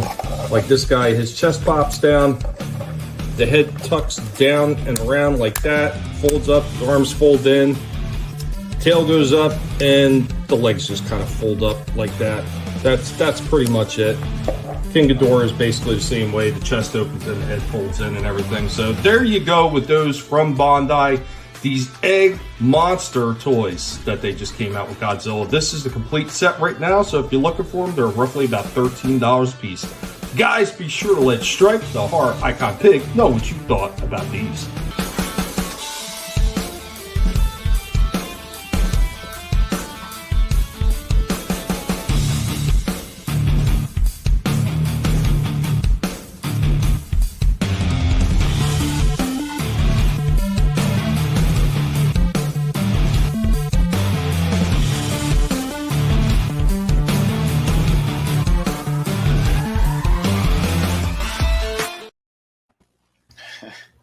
You could have saved those for Easter. Well, what'd you think of those? Pretty neat. The Godzilla one looked really good. I thought Godzilla and Mecha Godzilla didn't look bad. Mecha Godzilla a little bit, a little chunky side, but the King Ghidorah one, yeah, he was bad. He was horrible. But I thought overall, I thought it was a pretty interesting design, kind of merging that transformation aspect with the freaking Gojira. Yeah, so I thought that was pretty. Yeah, no Gazuki, but he was only called Godzuki in the cartoons. In the Japanese, he was called Manila. Cocaine is a hell of a drug. Reminds DTF of Bokugan. And Soul's asking, it says Slasher have Bart versus Space Mutants game. I recommend he plays that one for his game streams. Oh, I hate that game. I remember seeing it before. If that's the one where you have to paint everything purple, that I hate that game. No, I don't like that game. Oh shit. But Vinnie or Slasher, you guys want to jump next? I gotta step out. I just got a message from Darius. I gotta call him. So I'm gonna step out. Thanks for having me on, guys. Happy Halloween. Happy Halloween to the chat. Happy Halloween. I know there was one that Slash you actually wanted to see, but what was it? Yeah, here. This is the next review I got going. Oh, awesome. The Danny. Well, I could watch it. I always watch the replays. So. True. Yeah, and he's gonna. Yeah, I'll end up putting them up too. But this thing was pretty sick. So. All right, guys. Have a good one. All right, Slasher. Have a good one, man. Happy Halloween. Yeah. Happy Halloween, bro. Later, everybody. Chaos. I would say I think they were interesting. I think they were neat, and I would say that those things. I would give them like a 7.5 out of 10. They're not going to win any awards or articulation or anything, but I think they're nifty, and I think if you're a Godzilla fan, you probably wouldn't mind picking those things up. I thought they were pretty cool, especially at the price point. Yeah, they're pretty fun. Hell yeah. So here's Danny Ketch, Ghost Rider. Let's let this one rip. Because man, this was really cool. Again, I found this guy he was like 20% off on this eBay website. And I'm glad I did get it when I did, because he sold out completely like the following day. And he had like more than 10 of them. I guess it's like a bigger store. I think it's Pop Market, I think is the name of it. But man, whew, beautiful figure. So that base is amazing. They did some really cool shit with this guy. So I didn't want to sleep on him, and like I said, getting it at a discount, I'm kind of sold, because I think he's going for 50 right now in store. I got him very closer to 40-ish, something like that. It's always nice when you catch these things discounted. What's going on, Decepticon? Yep. He says I need that for Helverine. Nice. Dude, I mean, killer stuff. I wish I was able to get that Punisher, because they had a Punisher that was on a motorcycle too. That thing was fucking sick. And that motorcycle is definitely something that could be used on, the G.I. Joe stuff, especially like Road Pig and stuff like that. It'd be perfect. I saw guys posting that up. I'm like, oh. But so they make the really good stuff hard to get, because Hasbro are douchebags. Well, here's another one. So when I eventually get around to Road Pig, my idea for a motorcycle was going to be for him. What's that? I'm going to dig out one of the Junkions. Oh, yeah. You could do that. That might work. But the black one looks so good. I don't know. I'll see how he looks when I do open him up on this bike. Might be able to tweak the front of it. Because like that whole, like the front shield part, you could slide that off because it kind of comes separate. But man, dude, the detailing is great. The texture they did on the boots to make it look like leather. Same with the jacket. Really nice stuff here. If anything, I think they could have put a bit of a wash on him, because it's way too clean. Like they could have done something with the face and like the spikes around his wrist and shit. Even the chain that's going around them. Like, I know there are guys out there that they actually do touch up and repaint a lot of these things, and it really brings out so much. They almost look like top shelf kind of quality. But for what's here, it is really good. So I can't complain too much. But a little extra paint applications would go a long way on these things. But articulation is pretty good. I was surprised he didn't have the the butterfly joints, because most of the stuff they've been putting out, they almost all have butterfly joints. He didn't have any, but I guess it makes sense when you put them on the bike, because if you have those, I guess you could risk having it too loose or some shit. But he sits really well on this bike too, and surprisingly, with just the grip around like the handlebars, which is kind of amazing, because like there's no pegs for the feet, you know. He has the holes there, but there are none on the bike. But yeah, even if without the bike, he looks killer. Like the articulation's awesome, the pinless joints, like that's what I want to see. A nice clean figure like that. Great motion, great movement, all around, very nice. And yeah, that chain, I thought that the whole thing might have been cast in clear, but I don't think it was, because like the handle part up until like a certain point, like that looks like it's all solid gray plastic. So maybe at some point over here, maybe one of the links that they probably pinned it and glued it, but they did such a seamless job you can't even tell. But yeah, the transition from like, you know, chain to translucent fire, like that was brilliant. So my hat goes off to them on there. I do think he needed the hinge going like Lionel's wrist, not the standard wrist kind of hinge, because you want him to kind of angle his wrist, especially that he's whipping this chain. You know what I mean? So that's where I think they kind of dropped the ball a little bit on that. But overall, though, the aesthetic, the movement, everything's pretty solid with this guy. I do say during the review, too, I think he should have came with an alternate head or two. Maybe even do like the regular Danny Ketch face, you know? That would kind of make sense. Or maybe even a face that's kind of... I'm actually kind of surprised they didn't do one with the freaking penance stare. Yeah, that too. That would have worked. That's what I mean. I think an alternate head or two would have been really good in there. Really put over the top. But yeah, so here's the bike. Obviously, it comes like all in these parts like that for packaging purposes, and they're so easy to put on.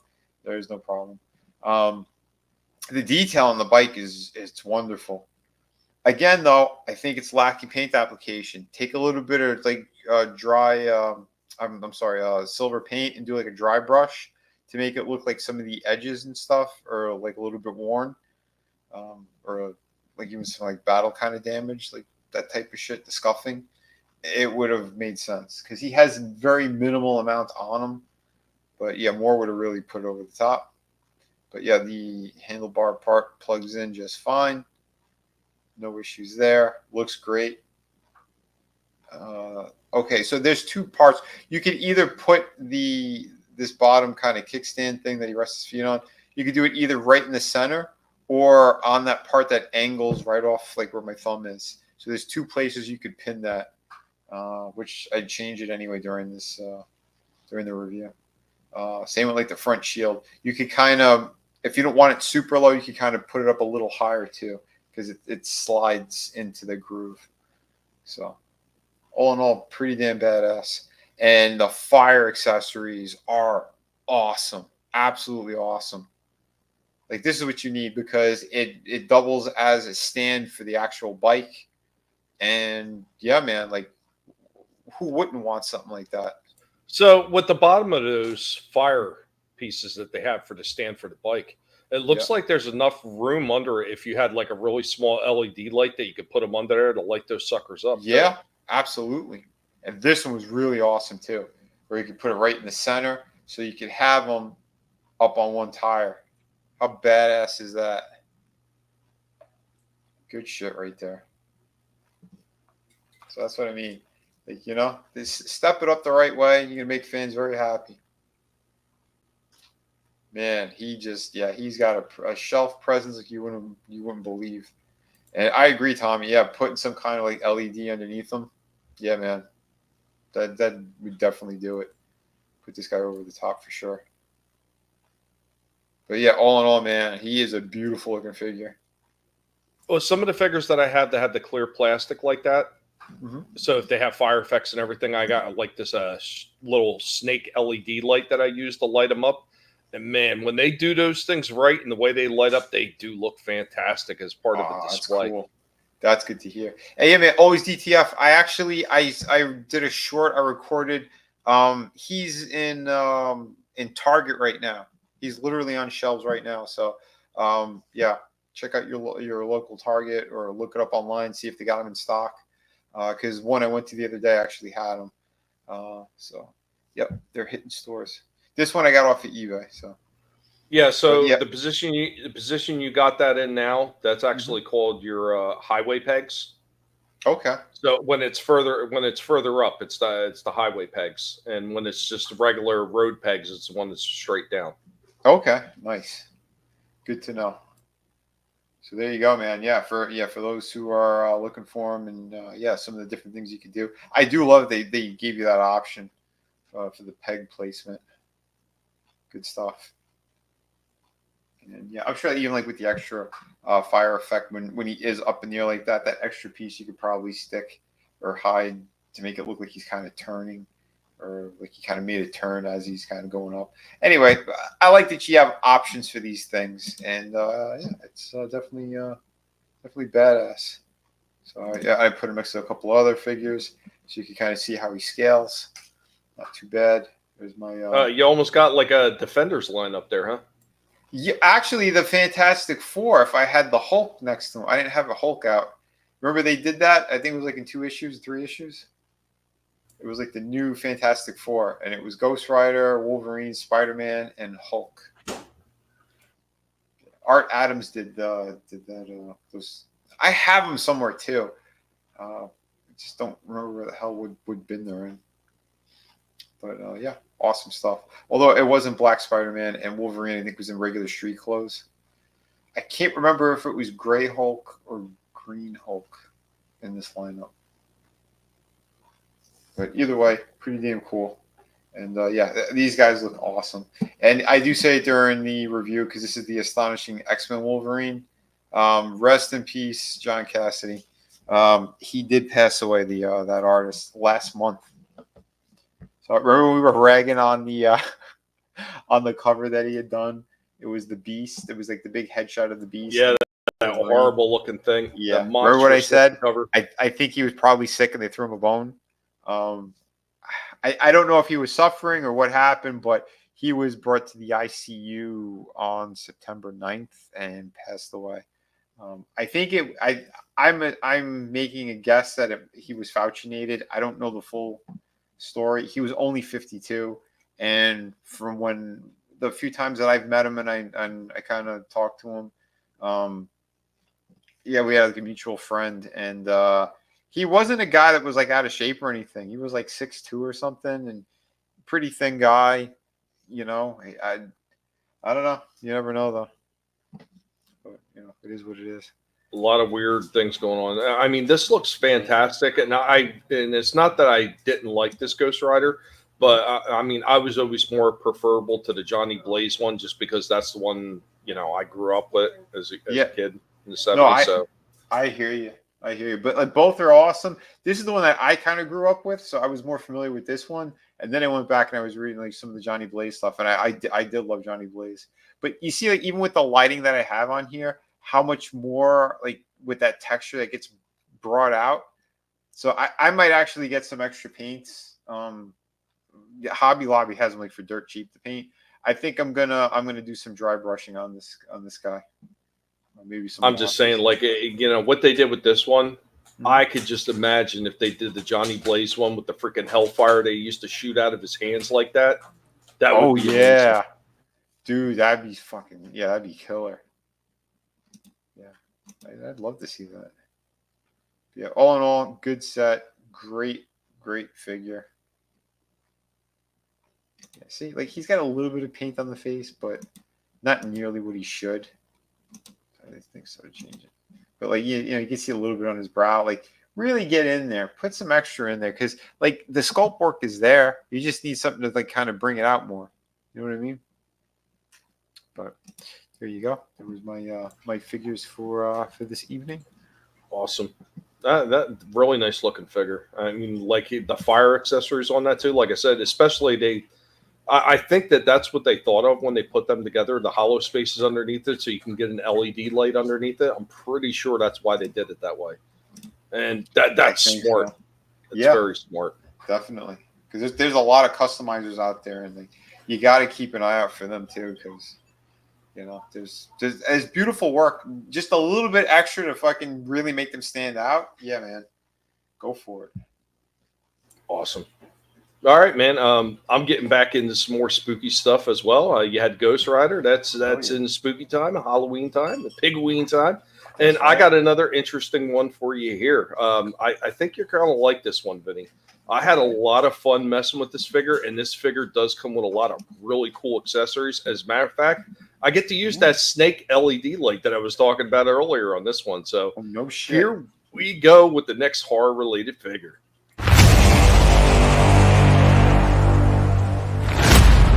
We are back with the horror icon Pig Stripe in his Pigween spider outfit, getting ready to look at another horror-related figure. From NECA, from their ultimate line, we got a Nightmare on Elm Street 3, the Dream Warriors. If you think you're ready for Freddy, think again. So there we go with our Freddy inside the box. Let's go ahead and get this one out and see how it fares. Here we go with our Freddy Krueger from Nightmare on Elm Street Part 3, the Dream Warriors, right out of the box. So let's go ahead and get into it. We're going to check out their articulation and his accessories. Here we go. Here we go with Freddy in a bit of a pose, showing off some of that articulation. Of course, we got his fedora out as well. You can see he's got a little bit of tilt and movement in the head right there. The arm movement on this one is actually extremely limited. Like, that arm does not even bend 90 degrees.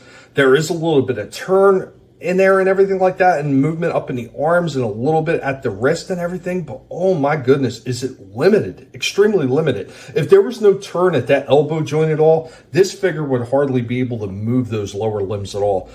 Decent movement down in the legs, a decent amount of rocker in the left foot, but not so much in the right foot, where the pant cuff really comes down and it restricts the movement of it. Of course, there's a little bit of waist turn there as well, so let's go ahead and jump into the rest of the accessories. Here we go with Freddy with another head and two separate hands with the needles on the end of them. Pretty sharp looking. Like, these things look really nice. Not bad at all. And these ones are a little bit like a translucent plastic, so technically if you had a light source behind them, they would probably glow up a little bit. There's one other thing about this head, so let's go ahead and show that off as well. You get a nice light source behind it. You can see that they got the acrylic in the back, so you get that light up of that crucifix in Freddy's head. Freddy also comes with another chest. The other one is removable, so you can see all the little souls trying to get out from inside his chest.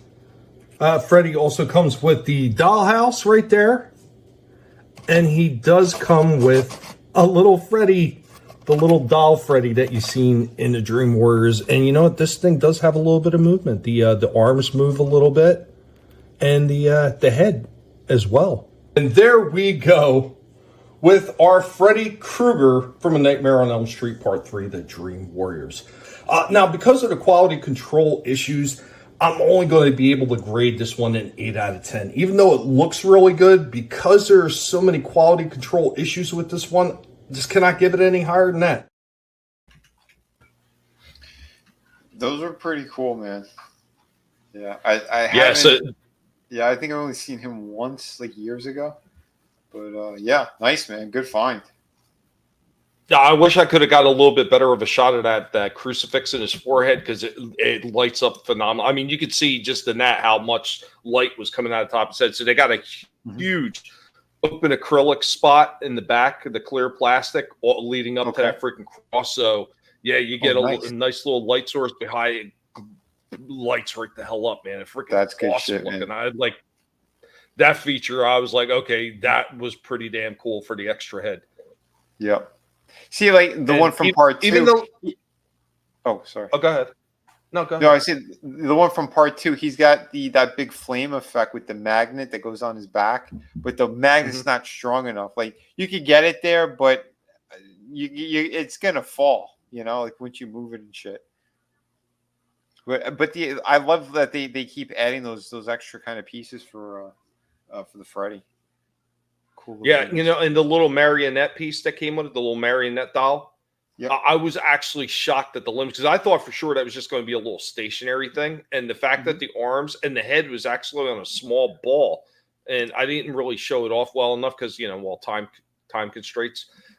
Yeah, that freaking head rolls around a little bit. I was like, holy shit! I'm actually shocked they were able to do that for such a tiny little accessory. That is cool to hear. I dig it, man. I like it when they step it up like that. Godzilla stuff. Wish I could see that from here. Super 7. Yeah, I'm. There's a lot of Super 7 stuff I'm just staying away from. Yeah, I don't like their serious lack of quality control. Like they're worse than NECA. Yeah, it's very upsetting because I mean they have quality there. It's just like make sure this shit works. Use the right plastic. Use the right paints. It is a shame, but I mean, overall, I thought that one was pretty cool. The next one I'm going to show, I wasn't even sure if I was going to pick it up because it is from one of the newer movies, but I seen a few things in the box, and I was like, this looks interesting. Overall, the figure's not bad, but I questioned one of the accessories. So we're going to head and get into that horror figure right now.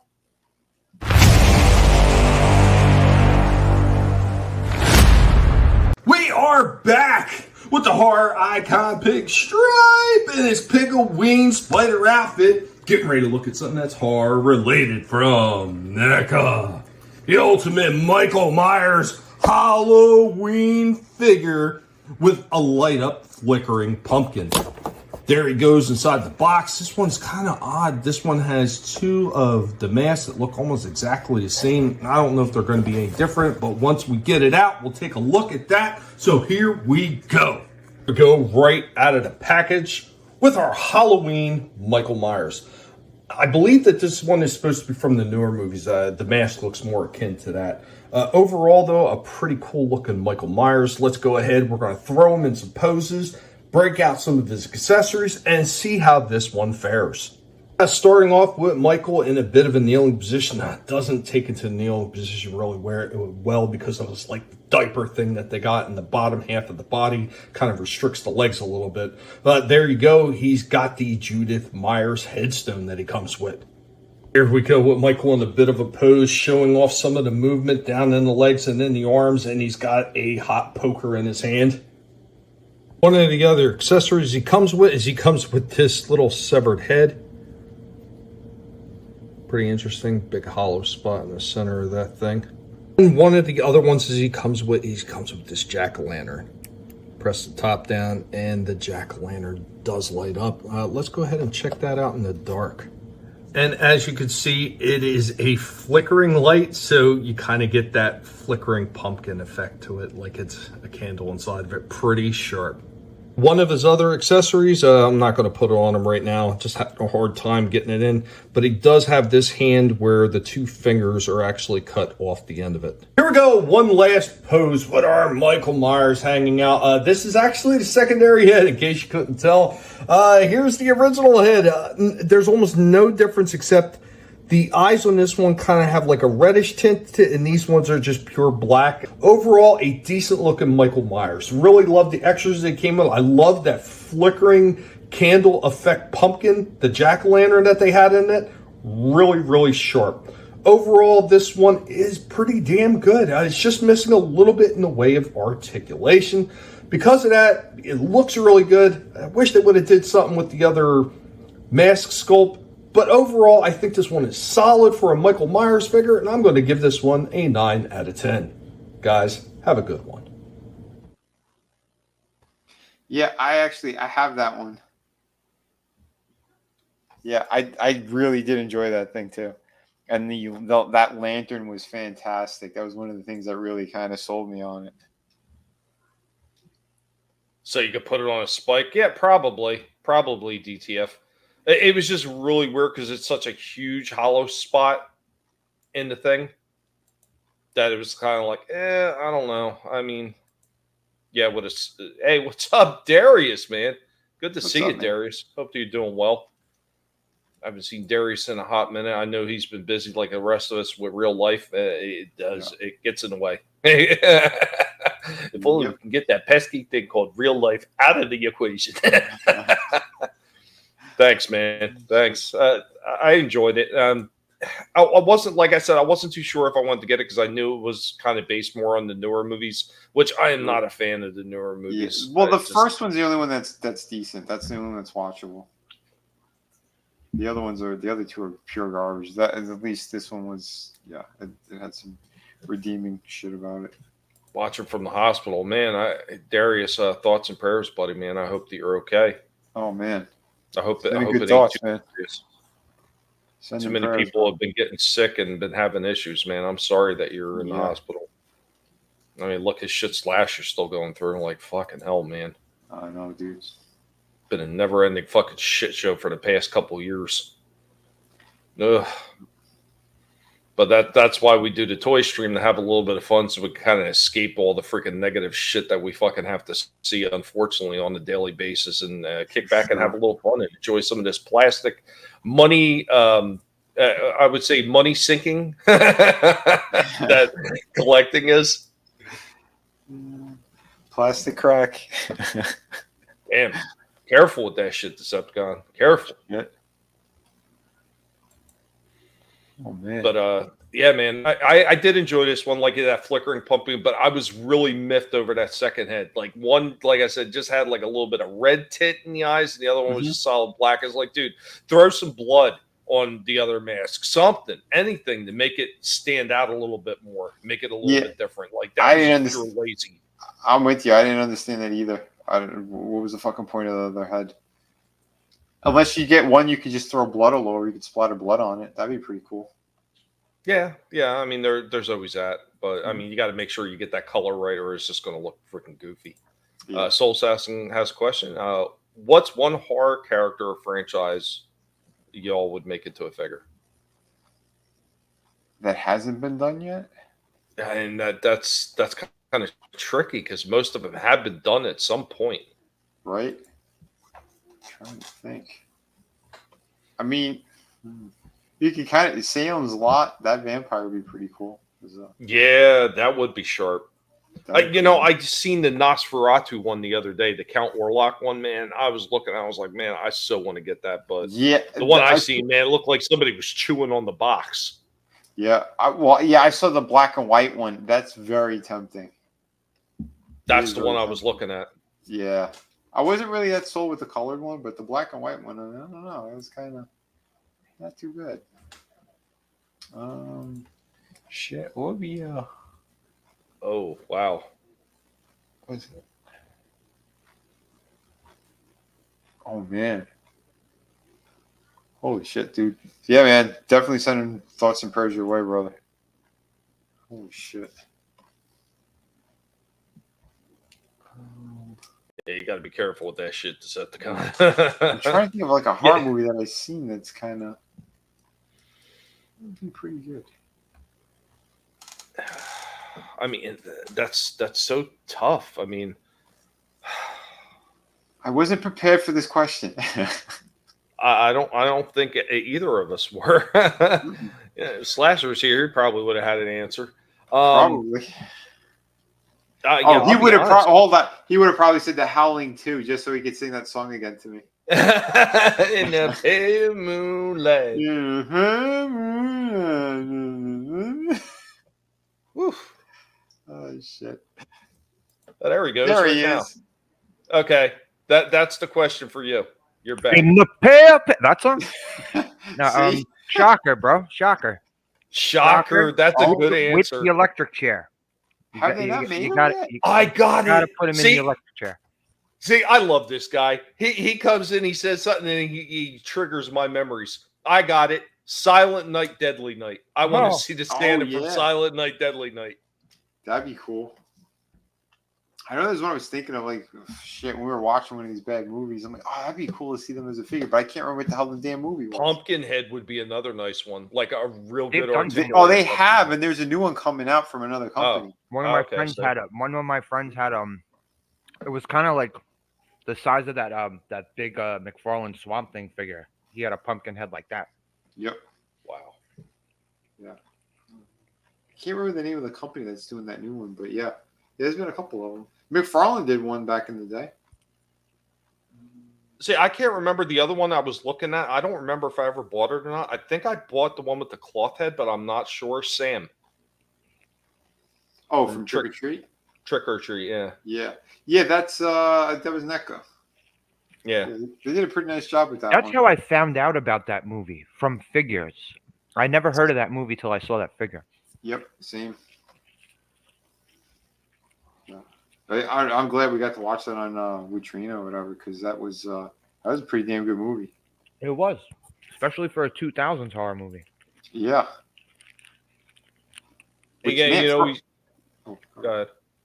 No, I was saying, yeah, because for a while they weren't fucking doing any of those type of those movies. You'd have a handful of things that are just kind of like shit the bed, and that's it. Well, and the one thing I was going to say about that is you never know with those type of like mini story movies how well they're going to work. Oh yeah, the anthology. And that one worked so well because everything was interconnected. Yep. Absolutely. Syndicate Collectibles made a pumpkin head last year. See that shit? Oh, that's it. Yeah, Syndicate. Thank you. Yeah. Oh, that was last year? Holy shit. The time is fucking flying. Oh yeah, and there's still this one, Tommy, the one that me and you have joked about for fucking probably a year or so. Angela from fucking Sleepaway Camp. Right. Yeah, right. Well, we know they're never going to make Angela. Well, didn't Super 7 do it? No. That was actually somebody doing their own customs. Oh, okay. Dick and all? Yes. It was like a little Super 7 type figure that they did. It was pretty hilarious looking. I'd shared that one before. I was dying. Somebody did do like a doll, like they did their own custom version of the doll. I remember we were looking at them. I remember someone did the light switch. Remember someone made a light switch in it. Oh shit. That was a lot of fun. Slasher, did you have the something else you were going to show since you're back? Well, yeah, I was talking about how I wanted to get back into the how I wanted to get into the newer G.I. Joe figures. This guy, hold on, let me find the pictures I got here. Anyone remember the character Heavy Duty? Yeah. Yeah, I seen that they were just coming out with that, and what was a Viper of some sort?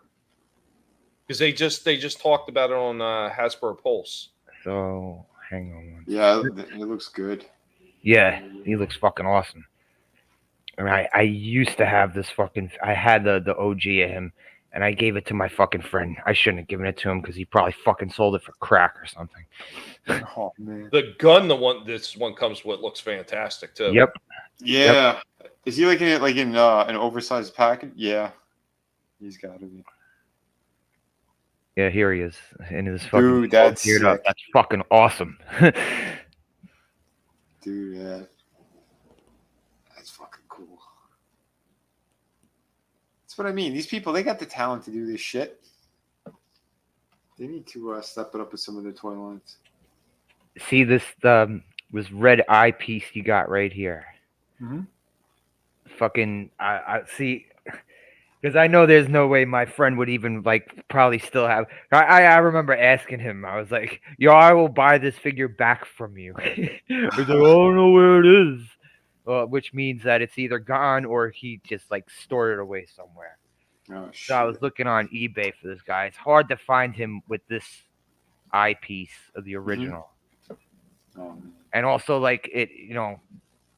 they always had the really tiny pegs that would snap off very easily. So getting a complete one would be probably be a bitch. But yeah, monumental. but this one looks fucking awesome. Yeah, when I seen that one in the Viper, I was like, damn, that actually looks pretty sharp. There hasn't been a whole lot other than like Xandar and stuff that I've been kind of like excited to see come out, but that one looked pretty cool. And what's going on, Shifty? I thought you didn't. Oh, what's up, Shifty? I thought you didn't like the Viper figures. The what? I thought you didn't like the Viper figures, Tommy. I thought you just didn't like the Viper. Well, no, the Viper I don't, but the Viper looked pretty cool from what I've seen. So, well, the retro carded one of like the red and blue ones, like they did a damn good job. Original Vipers, yeah. Yeah, they're doing the retro ones there. Because I have like the 3-pack that I got. What was it, last Christmas or the Christmas before that? I forget. They did an awesome job with them, but. Yeah, I didn't think they'd be doing the retro carded ones and like make them like so damn true to what they're supposed to be. Shifty saying, he said, did you hear the rumor that Hasbro is going to get out of the toy manufacturing side of things, license their IPs and focus mainly on TV shows? I've heard that before. I wouldn't trust some of the people that are saying it. I do know that they're moving their production factory. They're moving, from what I understand, to Boston, Rhode Island to Boston. Yep, and they're gonna lay off like another 100 people or something. Mm-hmm. Yeah, they're slimming down. So, you got to be careful with the rumor mills. I mean, I know sometimes they might be close, but sometimes these guys just report on shit that they see on Reddit. So until I see these companies say something. Mm-hmm. Yeah, I wouldn't take too much stock into that. They are definitely in a lot of trouble, though, as far as finance are concerned, and they've been in a lot of trouble for a good number of years.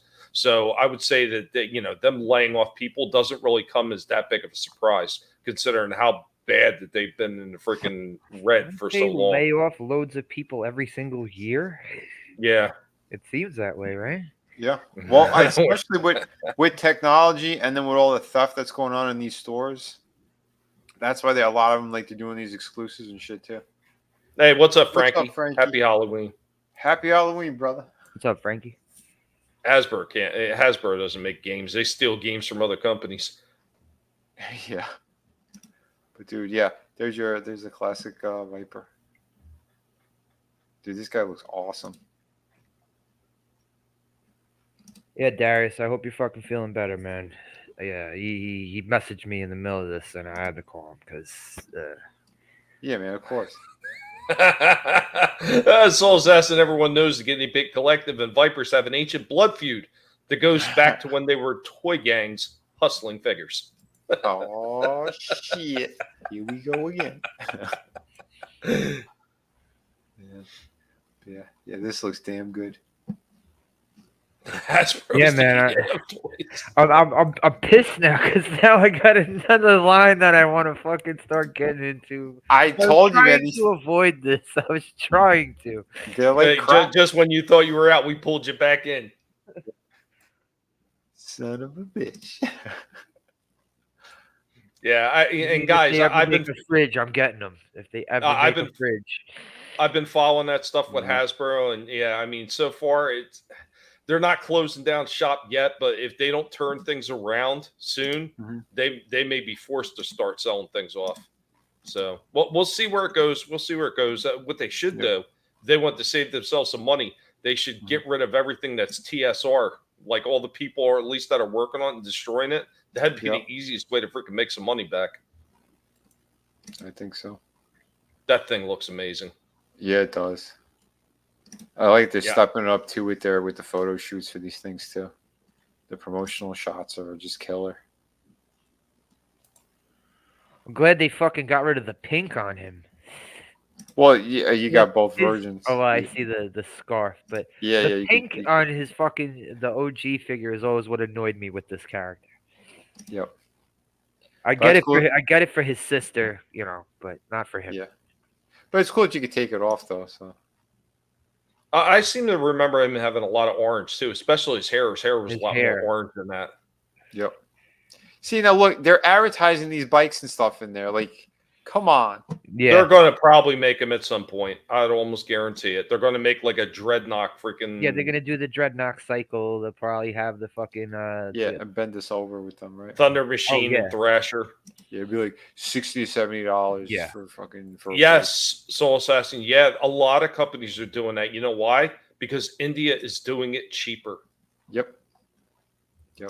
Yeah, and they need to cut corners now because again, with the economy that went to shit and people aren't spending money anymore, and there's a lot that they got to make up for. What you talking about? Well, they said the economy is wonderful. It's the best it's ever been. It's top grade. Did you see they made Leatherneck as well? Yeah. Remember him? Yep. Did you know the guy who was working on the original concept art for G.I. Joe? That's actually him. Oh, nice. That's cool. Yeah, it was in that the Toys That Made Us series, and they actually showed a side-by-side picture of him when he was younger and the original concept art and everything that they did for Leatherneck. Oh, that's cool. It's him 100%. I was like, dude, that's pretty cool. Just like you were saying, Larry Hama when they did Tunnel Rat. Absolutely. That's some cool shit. Dude, yeah, he looks fantastic. I never had the OG Leatherneck, but I had his gun because I got it from the accessory packs. And his gun was one of the fucking coolest guns in the whole fucking line.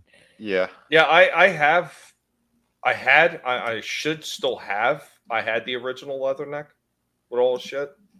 It was a pretty cool figure. I also had another one that a lot of people always seem to forget about, Dial Tone. He came with that big communication backpack. Yep. Yeah, isn't he supposed to be coming out too? Oh, yeah. Hold on. Yeah, I got him. Where is he? Here he is. You're not wrong, Soul Assassin. You are not There's wrong. Dial. Yeah, there he is.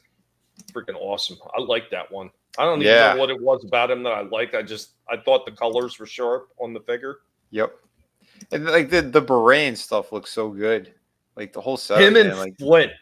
Yep. Because I had the original Flint and he came with that little shotgun and everything. Oh yeah, man. I love that Flint figure that came out in Classified. Yeah, that thing's a beauty. I always like Dalton's backpack. Yeah, the big communications backpack. Dude, yeah, it's so unique. That's why, man. Could you go back a couple pics? Yep. Go back to the one where he's like typing. That's awesome. Oh, there's like the fucking keyboard on it. That's cool. Yeah. Oh, you got the cell phone too. Yeah. That's some cool shit. Yeah, I know. CoverGirl, she came with a cell phone as well. Matter of fact, she's one of the ones that's coming out again too for the retro card that I think it is. Oh yeah. Okay. Yeah. I hope they fixed her face a bit because that's the only. I wasn't like thrilled. Thrill me. I wasn't thrilled with her face. Now, you're not lying, Shifty. They made a lot of good toys back in those years. Oh yeah, they did. I mean, I had some of the original ones, like the original Vamp and everything like that, and that big artillery piece, and then oh god, what was the it was Grunt. It was I don't remember if it was Grunt or if it was another version of Grunt. I think it was another version of Grunt, the one that came with the Vamp.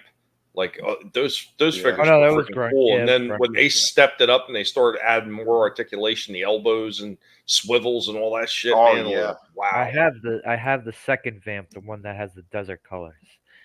Okay, sweet, dude. Alpine looks fucking awesome, he looks too. awesome. I also like that. Like now you could like take their hats off and shit. Yeah, that was a great added feature that they put in there.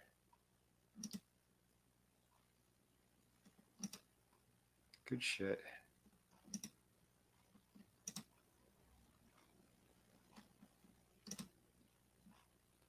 Yeah, that's a nice looking figure. He's supposed to come out next month, it said.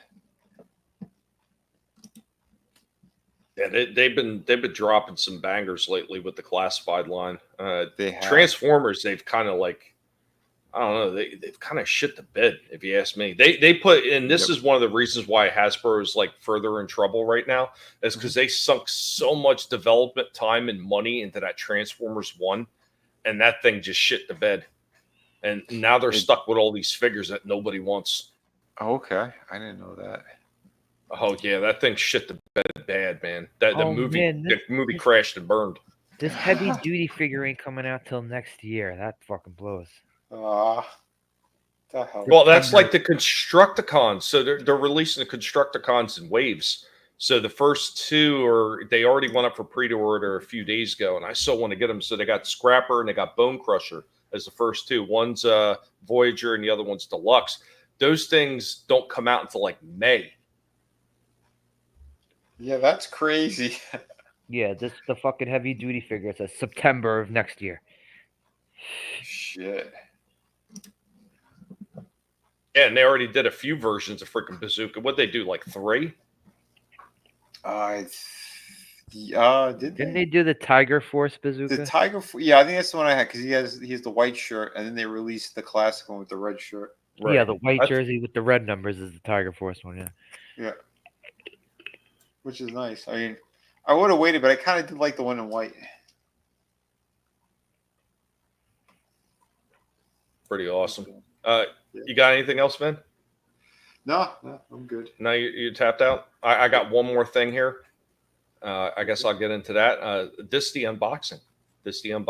Thank you, Vinnie. Oh shit! Let's go ahead and play that sucker real quick.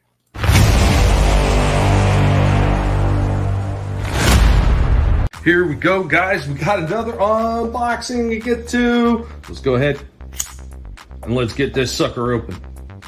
And with a little bit of guinea pig magic, we got this thing open. This is from our buddy Vinnie. And look at that. Look at that. Ghostly Manor on Howling Hill. Vinnie had sent us a copy of his kid's book. Thank you, Vinnie, for that. We got something else in here. And we've got Buzzer from the Dreadnoks from the G.I. Joe Classified line. Thank you, Vinnie. Appreciate it, man. I've been looking for this. Got one Dreadnok to go now. I just got to get Torch, and I've got all the ones that they put out so far. And guys, hope you enjoyed this unboxing. We are the Guinea Pig Collective. All will be assimilated. Resistance is futile. Hell yeah, brother. Yeah, man. Yeah, well, one more to go, and I finally got them all. Then I got to wait for Xandar, and then hopefully Monkey Wrench and Zanzibar. They didn't put out Monkey Wrench? No, not yet. Shifty says he pre-ordered the Secret Wars Cap and Wolverine. The release dates have changed 3 times over the last week. Wow. They sold out at a lot of those websites too. Like Big Bad Toy Store sold out. Yeah, man, people want them. I mean, I think that's the mistake that some of these companies, they're still making. Like, they still haven't figured that out. I mean, put the stuff out that people want to see. I mean, look what they did when Hasbro did the Studio Series 86 Prime. They did it right. And how quickly were those things selling out? Or the missing link versions of Prime, Bumblebee, and Cliffjumper that sold out almost immediately. Oh my god, yeah, I was retarded. I don't know. I'm almost happy that the Prime 86 sold out because that thing's too expensive. I'm like, well, I really would love to have it, but I mean, yeah, it's like so many of them. They're just so damn pricey. You drop $100 on a figure. Come on. Still pre-orderable on GameStop. Really surprised GameStop is hanging on. I thought for sure they were going to be done a few years ago. I would still like to get that Superman, the 78 one. Oh yeah, that one looks dope. I just seen pictures of that one. That one looks real nice. Yeah, that McFarlane one. But Slasher, did you have anything else or no? No, that was it. That's it. No, I guess this might be a good place to wrap it up. What's up, Scrambles? Coming in at the very end. Just getting ready to run up out of here. I did. Yeah, happy Halloween. Happy Pigween, everybody. Thank you for being here with us.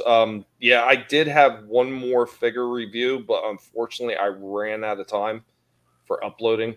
But I'll just save that for another time. there's going to be plenty other times. It's a Friday the 13th figure. So, ooh, very nice. Yeah, finally digging through some of the old stuff that has been sitting around for years that I haven't reviewed yet. And there's plenty of it. So, yeah.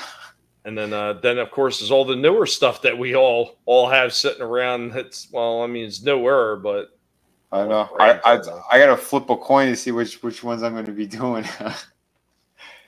Because there's a couple, like I said, I wasn't passing them up, and because of that one website, I told you get 2 items and freaking 20% off. Like getting figures at a discount, yeah, I'm all over that shit. Ah, shit. Yeah, damn. Kids, right? Oh, Kids. man. But I'm gonna pass it around and let everybody know what you got going on. Hey, I'm stuck. I can't transform. Oh, thanks. I think.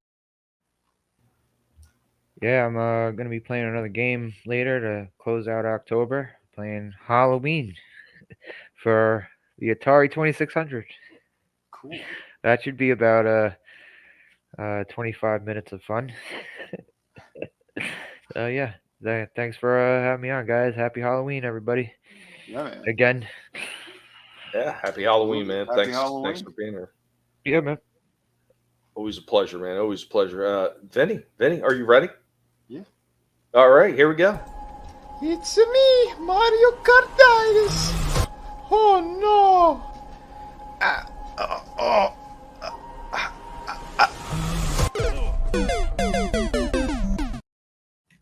That's right. There was a trick-or-treater who he was dressed like Mario, which was okay. Dude, there wasn't many today, I'll be honest. Did you throw any turtle shells at him? No, I didn't. Yeah, a banana or two. But I hope everyone had a safe and happy one, and whoever's still out there, be safe on your drive home and all that stuff. But yeah, you saw what Tommy just showed. So for those who were unaware, you could still get that book. We made them available over here, found them and brought them to the convention as well, and threw a couple of them up here. So there's about 39 of them left. If you want the kids' book, they're signed by Frankie and myself. Frankie wrote the story. It's all in rhyme. I did all the artwork. So it is on the Volume 3 campaign on Indiegogo, along with both of the other art books that are available. So there's the Volume 3, and then the collection of 1 and 2 together with the additional 30 pages to give you a full 140 pages of some of the best, most sexy, exquisite artwork you're ever going to see. So don't sleep on those. There's only 35 of these left, by the way. So if you want that high quality, beautiful, beautiful work, you get them right away. The books ship right away. I don't smoke crack, so my books actually. If you didn't mention it, I was going to. But do you pass out face first in urinals? That's the other question. Nope. I do not smoke crack with homeless people and nothing like that. So for all those people and their gay frogs, there's one. I swear to Christmas, I am going to get little stickers printed up that says no CG and start posting them outside of pizza shops by the dumpsters. Right. Hashtag Crackgate. But yeah, so if you want actual awesome work by super talented artists, I do it all here. So don't sleep on it. You're gonna love all this stuff. Perfect for the Halloween season here and all that other great stuff. There's the book. If you got kids, you got all sorts of stuff out there. Nieces, nephews, whatever. Yeah, get this book. You're gonna love it. This is a family friendly book. What is it, like 32 pages? I forget. Or 28 pages, I think. I forget. But it's only $15 plus the shipping. So jump on that. You're going to love it. So there you go. Yeah, Vinnie also doesn't spend his campaign money on crypto scams. Then deny refunds. Holy shit. Dude, I'm speechless at the trash that's out there destroying the indie scene. We already know the mainstream's got so many problems and, there are a handful of talented people out there. I'll say one thing: Dan Mora, I think, is one of the best artists that's working in the mainstream. If you haven't seen his stuff, I highly suggest it. Once in Future was a comic book series he did with Boom. Highly recommend that. It's like the Arthurian legend and other kind of characters from literature that are in that series. Beautiful artwork. The guy is doing 2 books a month. I don't know how the hell he's doing it, but like I said, there are some talented people out there. But hey, rest assured, yeah, City Venus 2 is coming. I'm working on a double page spread actually this week, and yeah, I'm giving you guys some really awesome stuff. So yeah, like I said, we have a bunch of great books. The other campaign is the Shadow of the Kraken one, and that's where you could find Through the Woods as well. So if you haven't gotten those books, you could definitely get them. I still have original artwork that's for sale, and these are just stunning pieces, so you don't want to miss out on those. I also have Art the Clown and Cammy White from Street Fighter with the nice thong and all that great stuff. I'll probably do a couple more Street Fighters. I'm in that kick again, and I love those characters. Plus, I got a couple of toy reviews coming up that are Street Fighter related, so I think you guys will enjoy it. But yeah, definitely head on over to the Shadow of the Kraken campaign as well, and that's where you could snatch up again a cool little acrylic stand. There you go, one of the characters. We have, so the main book is the one that's the rare one now, folks. I was going through some more stuff, and I found another box of the variant. So there you go. That's the one that's available right now. But yeah, here is the Through the Woods ash can with the hardcover book, bookmark. It's you get the works with that, all signed by me and Frankie, and there you go. So sorry, I'm drowning on too much. Folks, tune in tomorrow. We're going to talk some crazy stuff per usual. Rumble, that side of things, I want to thank all the people who are actually were watching the Sunday one. We went over 400 views on that episode. So thank you guys. And trust me, there's plenty of crazy shit to talk about. What the Dems are doing, the stuff with the voter shit. Like, there's a lot going on. So we'll probably touch on some of those things. Well, and it's nice to know that even if I drove some of the panelists away, I didn't drive the viewers away. So that's good. Oh yeah. See, there's Frankie. He's waving and he's throwing pumpkins. People, buy those books before he throws more pumpkins. See, look, he keeps throwing them. Damn it. Chat's getting littered with pumpkins. It's going to be a mess. Who's cleaning it up? It's crazy, I tell you. But yeah, like I said, no one's smoking crack on this panel. At least not that we know of. Right? So it's wild. It is absolutely wild. Everybody, I can't afford it. I got 5 pigs to feed. I can't afford that stuff. Tommy, anything you like to throw out there before we get going? Yeah. DTF, no worries, buddy. There's been a lot of people that have been suckered in by those people because they put up a good front. So Yep. They like just take it as a learning experience. Mm-hmm. But yeah, I guess I'll kick it all over to myself. And that all day long, I put up a dog's ass, just bang up his ass. That's my pleasure. Guys, thank you so much for being here with us. I hope that you have a good Halloween, Pigween. Hope it was nice and safe. And, like Vinnie says, be safe out there still. I mean, there's still a couple of kids probably still running around. And it is reported that more kids wind up getting killed and injured on Halloween than any other day by auto accident. So, yeah, we all thought it was the pew-pews, but it turns out it was the beep-beeps. So just be careful out there and watch out for the little suckers running around not paying attention where they're going because they're looking for the snag the next candy bar. And I felt just like a fiend. It wasn't even close to Halloween. But guys, thank you for being here and hanging with us. Hope that you have a good one, and we will catch you in the next one. Later, y'all. You better run, Mojito. You what? I thought you said don't move. That was before. Now, you run. Adios, amigo.